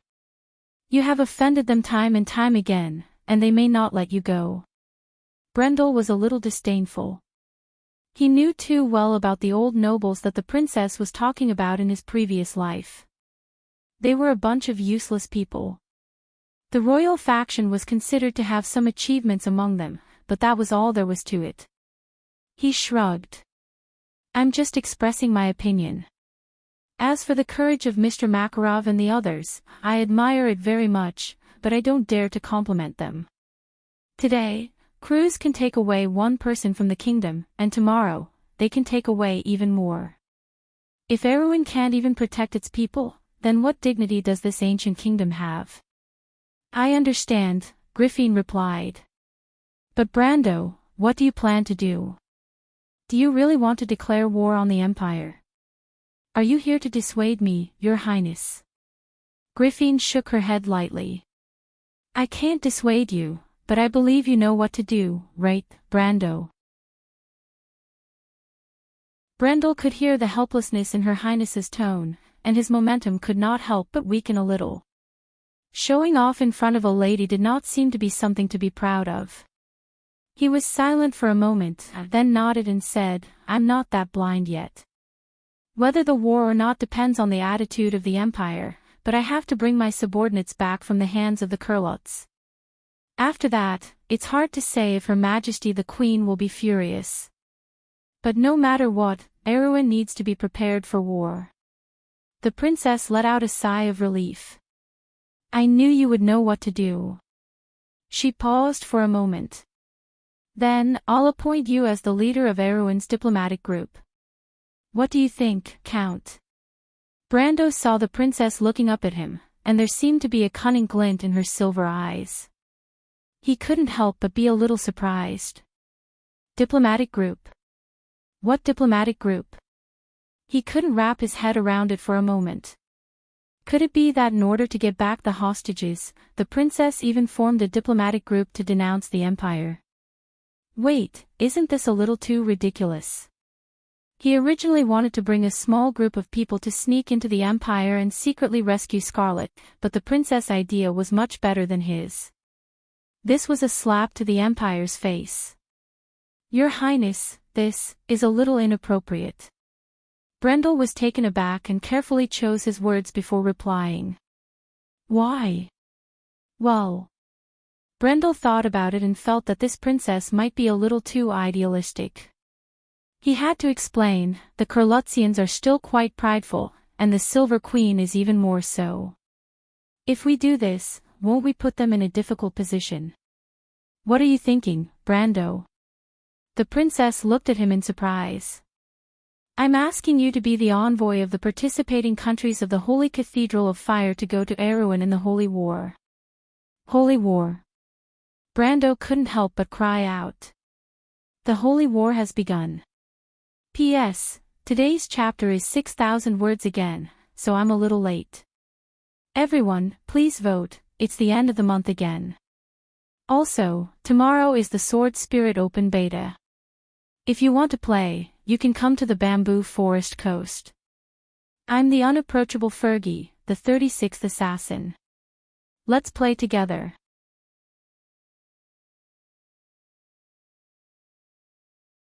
Chapter 897. The First Holy War generally referred to the War of the Holy Saints that took place 1,000 years ago. The four Holy Saints led the people of Black Iron to resist the cruel rule of the Dark Dragon. It was a glorious and sacred war praised by countless songs. The Second Holy War began at the end of the Year of Chaos. It was a sacred war launched by the Fanzon, the Crews, and the Wind Elves to open up the vast wilderness and dark forest between the three kingdoms. That was the era of the Pioneer Knight. The magnificent and heroic songs in the wilderness lasted until the establishment of Erewhon. After that, the territories of the three empires were basically formed. The only thing left between the kingdoms was the narrow dark forest as a buffer zone. This war was also magnificent and lasted for nearly 2 centuries. Thus, the name of the Holy War was established. The Third Holy War began in the Year of Glory and lasted for nearly half a century. However, it turned out that this war was neither glorious nor honorable, especially the November War in the last 7 years. Bloodshed became the only memory people had of this war. The reason for the start of the war was the magical technology brought by the Hazel people. The introduction of the new technology made the kingdoms enter the most prosperous era. However, the hidden dangers brought by the expansion of the population also appeared one by one. When the population began to flow into the borders, the empires had to turn their attention to the remaining undeveloped areas. Since the Year of Glory, the three empires, in accordance with the Sacred Covenant, jointly marched to the border of the wilderness of 4 territories. The war began in the south of the Alkash Mountains, but it turned out to be a terrible mistake. Throughout the war, because of the contradictions of land division, the distrust of the royal family, and the growing conflict between the teachings of the Holy Cathedral, and the all-for-one believers who stirred up trouble and bewitched people's hearts, in the 320th year of the First Era, the Year of Change, the local army of the Crews peoples suddenly attacked the Wind Elves, who were their allies. On the surface, this battle was revenge for an earlier conflict, but there was no lack of all-for-one's shadows. Then the human army on the Wind Elves' side also retaliated, completely intensifying the conflict. Humans and Wind Elves fought each other on the long and narrow battlefield. All-for-one's high-ranking nobles who had infiltrated the Society of Order played an indispensable role in the battle, but when most of the nobles came to their senses, the result was already too late. But in fact, in a way, it reflected the human heart. The scholar of Rune Castle, Ron Similian, wrote in his book, "People too often shift the blame to some evil force, instead of reflecting on their own mistakes." In fact, history has long proven that this force only played a role in the whole process of the war, but it only exposed the ugly side of human nature. This statement described the scene of the war at that time. After 6 months, the Fanzon people joined the war, and then the Lion people of Toquinen, duchies and kingdoms of all sizes were drawn into the vortex. The war dragged all the participants into an endless battle, because of hatred, greed, or other reasons, until they exhausted each other. After the war, the Crews people occupied the entire wilderness of the 4 realms and a small part of the 4-leaf clover plains, including a large piece of land that originally belonged to the Wind Elves. The Fanzon people were the biggest winners, reaping benefits from both sides. The Lion people solved their need for hatred, and many duchies were enslaved in the war either because of the greed of the imperial nobles, or because of the war's progress. On the surface, it seemed that the Second Holy War had ended around the Year of the Cave Beasts, but in fact, the seeds of deeper hatred had been planted long ago.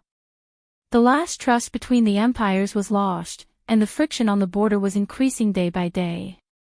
Almost everyone knew that the three beasts just needed a short rest because they had lost their strength, and each of them could not wait to jump up and bite each other to death.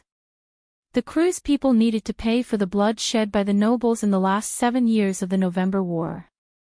Although they gained benefits from the war, it was more painful. This pain made the nobles become impetuous and angry, and made them want to free themselves from the dishonorable war, and punish the Phantom people and the Wind Elves. This atmosphere made the Cruise people to increase their exploitation of the small countries, and also allowed the All-for-One to infiltrate a wider market. However, for the Wind Elves, it was also a deep-rooted hatred, whether it was for the Phantom people or the Cruise people. They lost their territory in the war, and naturally, they wanted to take it back. The Phantom people, the only ones who wanted to maintain the results of the last war, gradually became impatient because of the constant provocation from the Cruise people and the Wind Elves on the border. The Fourth Holy War, or rather, the Third Holy War. Due to the disreputable influence of the Third Holy War, more and more people were unwilling to associate the subsequent holy wars with the War of the Holy Saints, especially scholars. Many of them did not regard the War of the Holy Saints as the same kind of war for territorial expansion, but took it out from history and put it aside. Therefore, the pain caused by the Second Holy War was destined to break out in the Third Holy War. This was something that all countries had expected, but when it really started, it was earlier than everyone expected. At the end of July, the deadly frost forest exploded. On the same day, Toquinen, Voles, and Perkins were bombarded by the 14 Circle Spell God's judgment. The casualties were countless, and the 3 cities were almost reduced to ashes. Within the next 2 months, the Golden Lionmane Beast men began to gather an army. Their attack started from the Grey Mountain Range in the south, Yanalasu, and crossed the White Plains and began to march towards Kurlutz. At the beginning of the month of frost, the Lionmane Beast men left the warm plains and arrived at the Lion Fortress. News of the coming war spread throughout the Kurlutz Empire within half a month. In the same month, the Wind Elves' revenge army set out from the ruins of Perkins and ambushed the Cruise people's Crimson Army on the Four-Leaf Grass Plain. The Wind Elves quickly recovered several towns and fortresses on the Four-Leaf Grass Plain, and entered a stalemate with the Cruise people on the border of the Wilderness of Four Realms. As for the Phantom people, although they did not act on the surface, their army had already begun to gather from White City and Grey Hues. When Constance and Vala's order to summon the envoys and nobles of the Holy Cathedral of Fire to Rushta arrived, Brando knew that the second chapter of the game, the Age of War and Chaos, had come early. Her Royal Highness decided on the candidates for the envoys in the shortest time possible. First of all, the leader of the envoys was naturally Brando. Although there were many voices of dissent in the royal faction, Griffin suppressed all of them. She knew the real purpose of Brando's trip, and she supported the Earl's decision. Most of the opponents of the royal faction thought that this was a childish and impulsive action, but she did not think so. Brando's words of "this is the pride and backbone of a nation" finally moved her. She knew that the kingdom needed some pride of its own. Griffin knew that such a flag would allow her to gain some people who truly supported her, and not those cowardly nobles. They had already parted ways with her in Ampere Seal, and she did not have the slightest bit of hope in her heart. If the nobles of a kingdom did not stand with her, then she should at least stand with its citizens. Brando's words were like a beacon in the darkness for her. Next, the Royal Highness still stubbornly chose Heroes. This made Brando feel a little flattered. He was very clear about the rules between the nobles of Wonde, so he was also very clear about the reason why the Royal Highness made this choice. It was because Heroes was the future Crown Prince of Erewhon, and Cruz could not detain him in the Empire. Otherwise, the Silver Queen would not only offend all of her vassal states, but also leave a very bad reputation among the nobles of the Empire. But there were still some risks in doing so. The Crown Prince's travels were full of unstable factors, and Prince Leneret, who was still living in seclusion in Tonagel, was a ready-made example. But Griffin was determined to let her beloved brother take the risk to protect Brando, the head of the diplomatic mission, because she knew very well what Brando meant to Erwin at this moment. If he died in cruise, then her and Haru's future would also be bleak. She was very clear about what she was going to do, and in her opinion, as the future king of Erwin, it was also time for Haruz to take responsibility for the future of the kingdom. This was what she said to her only brother, Haruz, this diplomatic experience of you and your teacher is likely to be the most precious wealth of your life. Haruz, this may be the last time I tell you that you have to be strong alone because you are the king of Erwin. The little prince had no objection, but he was frightened by his sister's sternness and almost cried. But when Princess Griffin glared at him fiercely, he swallowed his tears back into his stomach and nodded honestly. Brando, on the other hand, returned to Tonajol with some gratitude to the princess and began to choose the attendants and deputies who would accompany him. He knew very well that this so-called diplomatic mission was just a pretense. What he really wanted to do was clear to everyone around him. Therefore, this so-called diplomatic mission did not need etiquette officers full of aristocratic etiquette, but an army that could turn crews upside down. This army did not have many people, and he already had a suitable candidate in mind.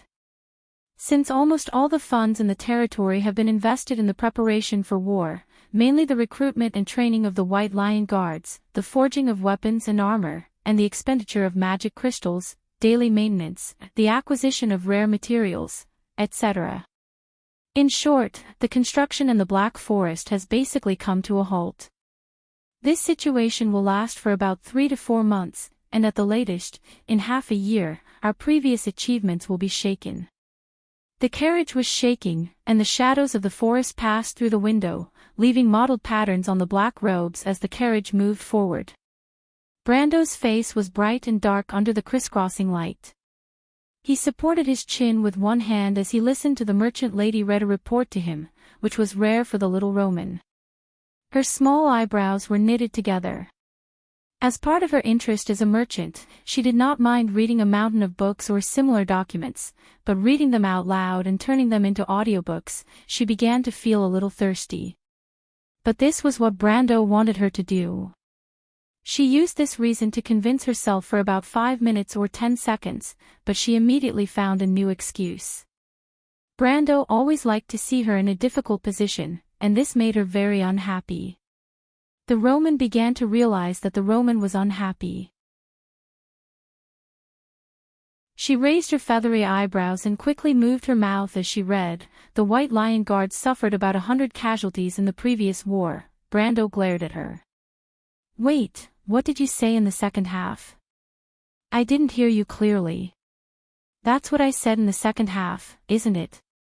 It's just that I read it too fast, so you didn't hear it clearly.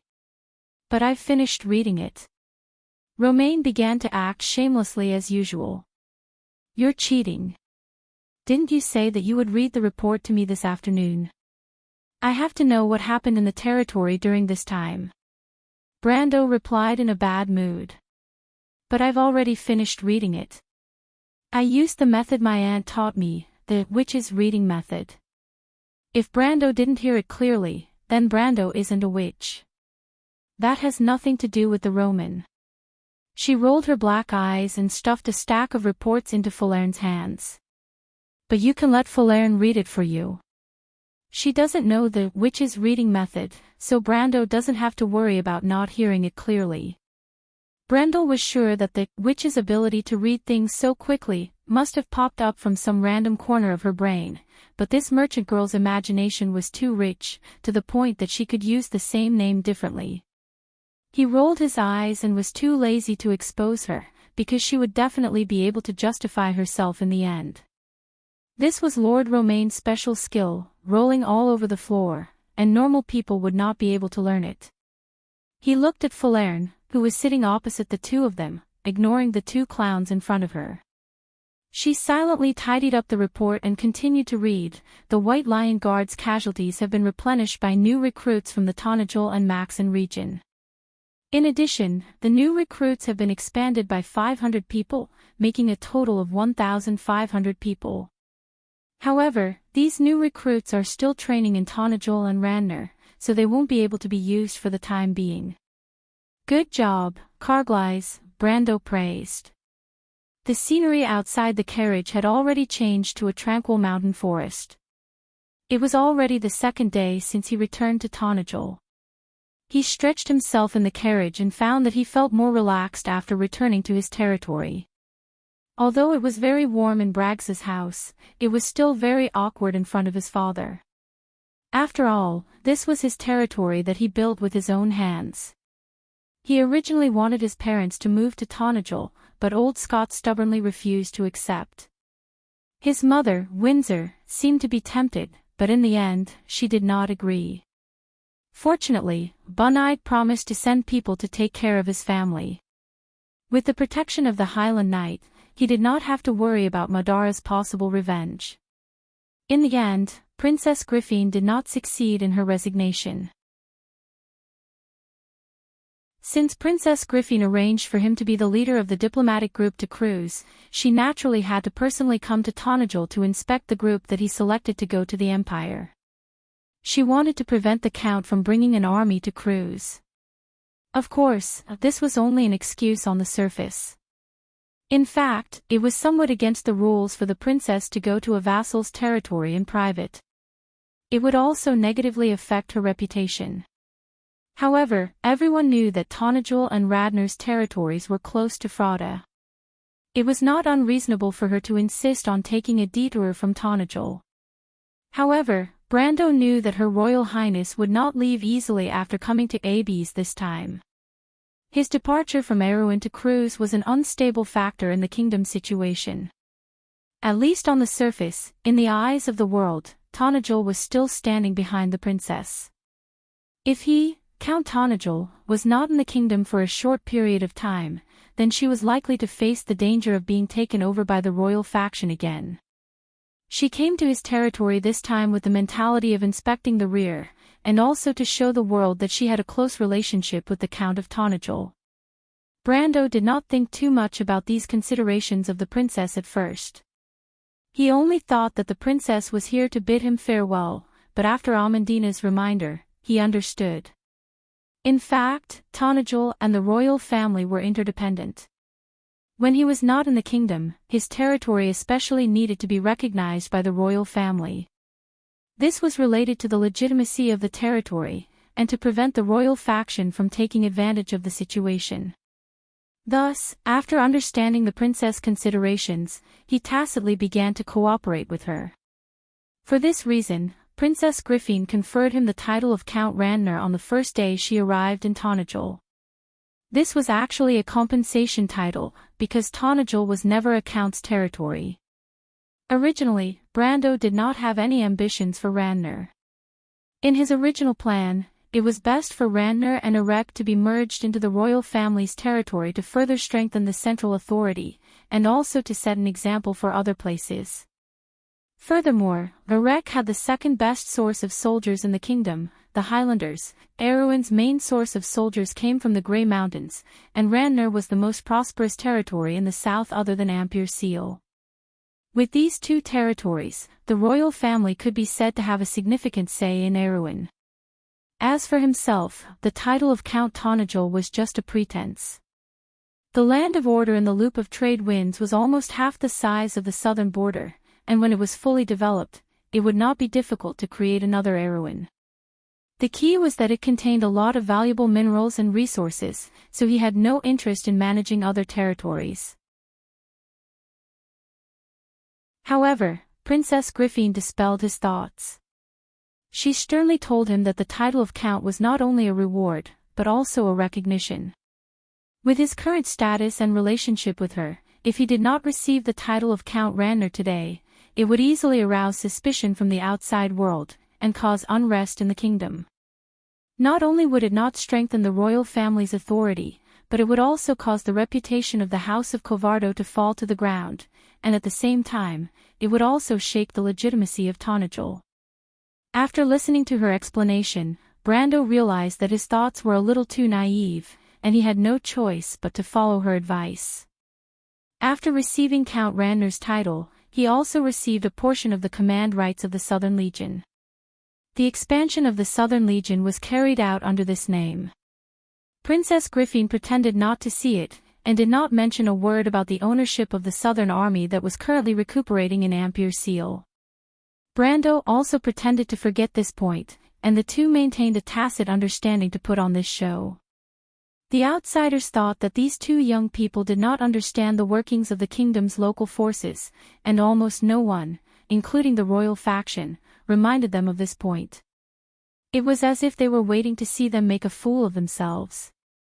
However, many people in Trondheim understood that their liege had obviously received some sort of instruction, and was preparing to clean up the mess caused by the nobles in the southern border, the mutual restraint and hindrance between the forces of the armies. However, this plan had just begun, and Brando had no choice but to put it aside and hand it over to Carglass or Princess Griffin. After all, Cruz's people had caused a lot of trouble for him. He interrupted the wild elf sister in front of him and asked directly, in terms of preparations for war, we can slow down a little bit. If we really want to go to war with Cruz's people, it will not be just Tanagel's problem, and Princess Griffin will find a way to help. The focus of resources and funds should be placed on Valhalla. Falern, if I need to use all the Valkyries, how long can the territory last?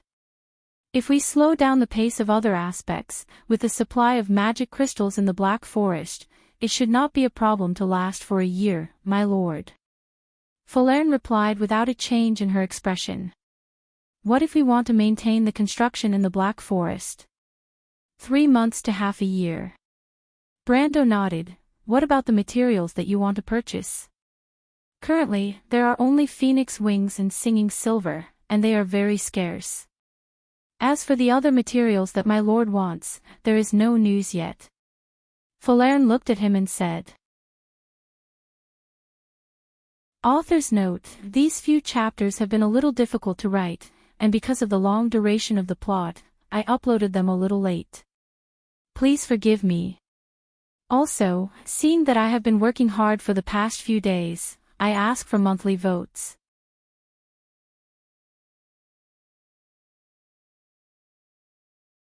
Chapter 899. The carriage soon arrived at Valhalla and stopped in the central district after passing through a gate on the huge tree roots. Brando looked at the scenery outside and gestured to Falern to stop. He opened the door, jumped out of the carriage, and saw the little prince waiting not far away. Teacher. Heroes bowed respectfully to Brando with the courtesy a student should have. Behind him stood Maynard, and another figure in a white linen robe who looked like an ancient Greek goddess, but with snake hair and prismatic eyes. She was a Medusa. Brando had heard of this Medusa named Lysimachia, but today was the first time he met her face to face. Your Highness, how has your swordsmanship improved in the past 2 months? Hero's face turned red, and he could not answer. It didn't seem to be very good. Brando smiled and patted the little prince on the shoulder. Don't worry, it's okay. At this time, several green vines hung down from the canopy of Valhalla, hundreds of meters high. These vines were as thick as an arm, and the ends were intertwined to form a basket. Brando let Heroes, Maynard, and the little Roman ride in one basket with him, and the rest of the people ride in another. After he gave an order, the vines began to rise slowly. Although it was not the first time the little Roman had taken this kind of transportation, she was still looking around excitedly. She swung the rattan basket in the air and shouted, scaring Heroes so much that he clutched the edge of the basket tightly. But when it reached a certain height, the merchant girl also clutched the edge of the basket tightly and obediently stayed still. Swordsmanship is not everything, Heroes. Brando looked at the gradually shrinking hills and brown forest under his feet and continued the previous topic. If I remember correctly, after next month you will be 13 years old. Heroes looked at his teacher with some confusion and nodded. Starting next month, I will teach you magic. Magic? Heroes was slightly stunned. I can learn magic too, teacher. Of course. Brando nodded and said no more. Suddenly, he felt a gaze on him and realized that Maynard was staring at him. The female knight seemed to have recovered from her injuries. Today, she was wearing a tight military uniform and looked very heroic. "What's wrong, miss?" Maynard. Brando asked. "You plan to teach His Royal Highness magic? Have you reported this to Her Royal Highness?" Maynard asked. "Not yet, but Heruz is very talented in magic. He has wasted too much time on the path of swordsmanship. Why not try another path?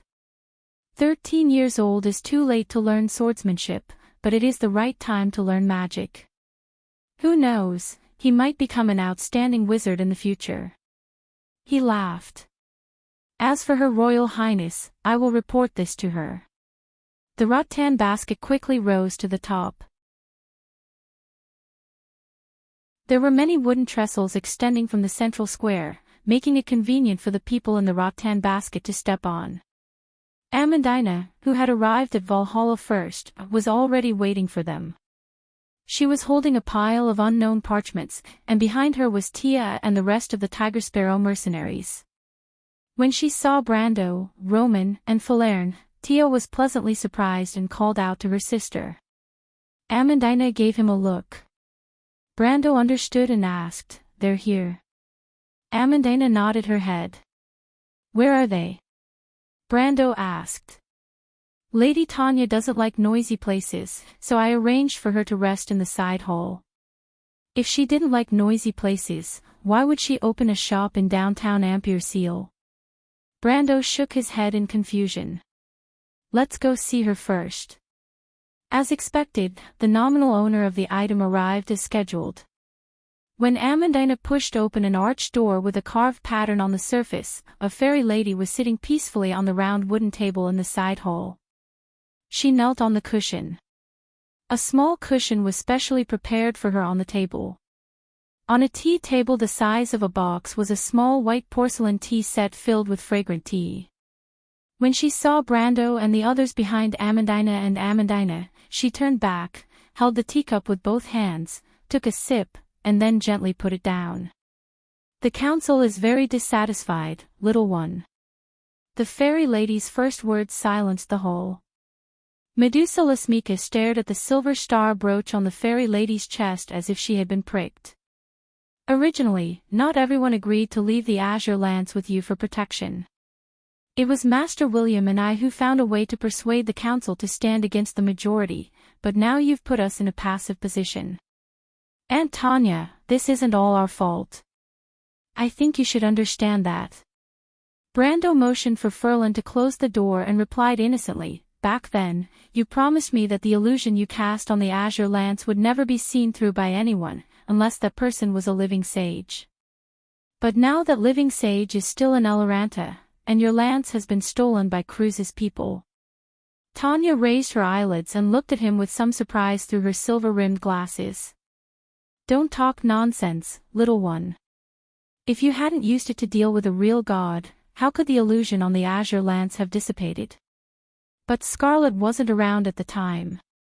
If it can't even withstand a little fluctuation of divine power, I think this so-called strongest illusion is a bit too unworthy of its name, isn't it? If I tell Luoan what you said exactly, do you think he'll come looking for you like a mad lion?" Tanya was almost amused by this sophistry. "A little fluctuation of divine power from your mouth destroyed 3 cities and blew up the deadly tundra into a barren land. Don't think we don't know." She knocked on the white porcelain teacup and asked, "This cup is good. Why do you have a fairy tea set here? Did you prepare it especially for me?" "That's for the light spirits." Brando glanced at the tea set and answered casually. "You're just like your grandfather. You don't know how to make a woman happy at all." Tanya rolled her eyes at him. "The council means that the Azure Lance must be taken back. Isn't that simple?" Brando continued. "With your strength, you can easily subdue the Holy Cathedral of Fire. The Azure Lance is ours to begin with. In this matter, Cruz's people are the ones in the wrong. If you come forward and ask them to return it, I'm sure they won't dare to refuse." "Naive little one, it's not that simple. Tanya replied. Although Bugha is the most powerful country in the world, Cruz's people are not to be underestimated. The land under the control of the Holy Cathedral of Fire is vast and the population is large. The enmity between two such large forces involves a series of complicated issues, not to mention war. To tell you the truth, little one, the possibility of persuading the council is zero.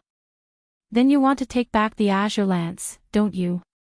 Brando said softly, I see. You're counting on me again. The fairy squinted at him. Stop pretending. You already knew, didn't you? Brando smiled without embarrassment. But Aunt Tanya, you can see that I can't be a match for the behemoth that is the Cruz Empire, unless someone is helping Erwin behind the scenes. Apart from direct intervention Tanya began. Apart from direct intervention Brando repeated affirmatively. Tell us, what do you want us to do? Brando gestured to Amandina who was beside him. Amandina hurriedly unfolded the rolls of parchment she had been holding in her arms and spread them on the table. They were several drawings. The fairy flipped them open one by one and understood after reading them. Cruz's frigate. You want us to help you build this thing? She leaned over the drawings and looked back at Brando. Brando nodded, then shook his head. I want you to help me build 10 of these frigates. Of course, you'll pay for them. But more than that, I want you to help me build a large magic dock in Valhalla. This magic dock must have the technical standards after the Year of Thunder. It must be able to build at least the smallest Type 4 battleships. The dock must have a gargoyle casting workshop that can provide at least a brigade of gargoyles for the dock and port as an air defense force. At the same time, you'll also help this dock train the third phase of shipwrights and supporting professional wizards. Tanya glanced at him in surprise. You seem to know a lot about magic shipbuilding. A little, Brando replied somewhat proudly. I just don't want to be deceived. A piece of cake. Any city in Bugha has the ability to build a dock like this for you alone. We won't go as far as to cheat for something like this. Tanya casually flipped through the Cruz frigate drawings that Brando and Amandina regarded as treasures. She replied with some disdain. Only you would look up to this kind of rubbish drawings. Rubbish? Cruz's technology comes from the Wind Elves. Don't tell me you don't know who taught the Wind Elves their magic warship technology. Of course, Brando knew. In this world, only Bugha's craftsmen could have such confidence. One of the two poles of Wone's magic engineering technology was now in front of him. He took a light breath and asked, Are you saying that you can help us build a Type 1 battleship? The Dragon of Akagash class. How do you know about the Dragon of Akagash class? Tanya asked with some surprise. Of course not. The Dragon of Akagash class was the latest type of battleship that Bugha had been building since the Cold Moon era. It was also the revolutionary main ship of the future Slate War. Of course, Brando did not count on it. It was just a casual remark. He asked again, what about the older ones? That's also impossible. What about the frigate? Tanya shook her head. Little guy, just give up. The Silver Council only cares about themselves. It's already an exception that they're willing to help you. It's impossible to convince those old guys. Even if they help you build a magic dock, they can only use the Wind Elves or Cruz's technology. As for the gargoyles, anyway, it's already leaked technology before the Second Holy War, so it won't be too difficult. As for the rest, don't think too much. Brando sighed, as if he had already expected this. If that's the case, Aunt Tanya, why do you have to ignite my hope? Because you're an idiot, the fairy replied snappily. Although we can't do it, someone else can. Who? The Hazel people. The Hazel people are Cruz's mortal enemies. If one day you really stand on the opposite side of the Empire, I can find a way to contact them for you. I'm sure those arrogant shorties will be happy to help you become a thorn in the Empire's side. She glanced at Brando and replied, You don't look down on their technology, do you? Of course I look down on them. Brando reacted and was overjoyed. What a joke, one of the two extremes of magic technology. How would he dare to look down on it? It's just that the Hazel people had little contact with the outside world, so he didn't dare to think about it. Tanya patted the blueprint and asked again, So, this is all you want? Brando immediately shook his head. Of course not, Aunt Tanya. Naturally, I can't take 10 frigates to the Empire to take back the Azure Lance. This previous request is only the premise of our cooperation. It's to guard against the possible retaliation the Empire may launch against Erewhon after I take back the Azure Lance. And I'm going to take back the Azure Lance. This is a difficult task in itself, and I need your unreserved support. The fairy looked at him with a look that said, I knew you would say that, and said, You're not going to say that you need a battleship to go to the Empire to take back the Azure Lance, are you? Brando smiled awkwardly. Obviously, she had hit the nail on the head. He hurriedly shook his head and said, Of course not. I just want some small things, Aunt Tanya. After reaching a preliminary consensus, the subsequent discussion was much easier. Of course, this ease was relative to one side. When the 2-hour bargaining process flashed by, Brando was satisfied, but Tanya's expression did not look good. If your grandfather was half as smart as you, he wouldn't have ended up like that. These were the original words of a certain fairy. Of course, although she seemed very dissatisfied, she still accepted Brando's request to stay for the banquet hosted by Valhalla. After all, both sides knew very well that these deals were just a drop in the ocean for Bugha. And when Amandina followed Brando out of the side hall of Valhalla's town hall, she couldn't help but wonder if she was still in a dream. Although she had long been used to big scenes, she still asked Brando in a low voice in disbelief, My lord, Lady Tanya really agreed to give us 1,000 gargoyles. Brando nodded. And 300 steel golems. Brando nodded again. And ether dragons. Brando probably guessed the thoughts of his lady aide. He turned back and replied, We're just helping the Bugha deal with the inventory. These things are outdated technology to them. Every year, they're overstocked in the warehouse, and they need to pay for maintenance. Even if they're scrapped, it still costs a lot of money. On the other hand, they're more profitable by giving them to us. After all, they're not giving them away for free, and we still have to work for them. But those are gargoyles, my lord. In the early years in Erewhon, if any noble had a gargoyle as a guard in their castle, it would be an incomparably glorious thing. It's incredible that we have so many at once. Amandina could hardly imagine that these things were just junk that Brando said the Bugha were eager to get rid of. It was as if until this moment, she had a direct understanding of the power of the legendary Silver Kingdom. Of course, she also had a stronger understanding of her lord's exorbitant demands. If it were her, she would never dare to ask the Bugha for such an exorbitant price. But in fact, compared to these things, Brando was more concerned about the small deal at the end.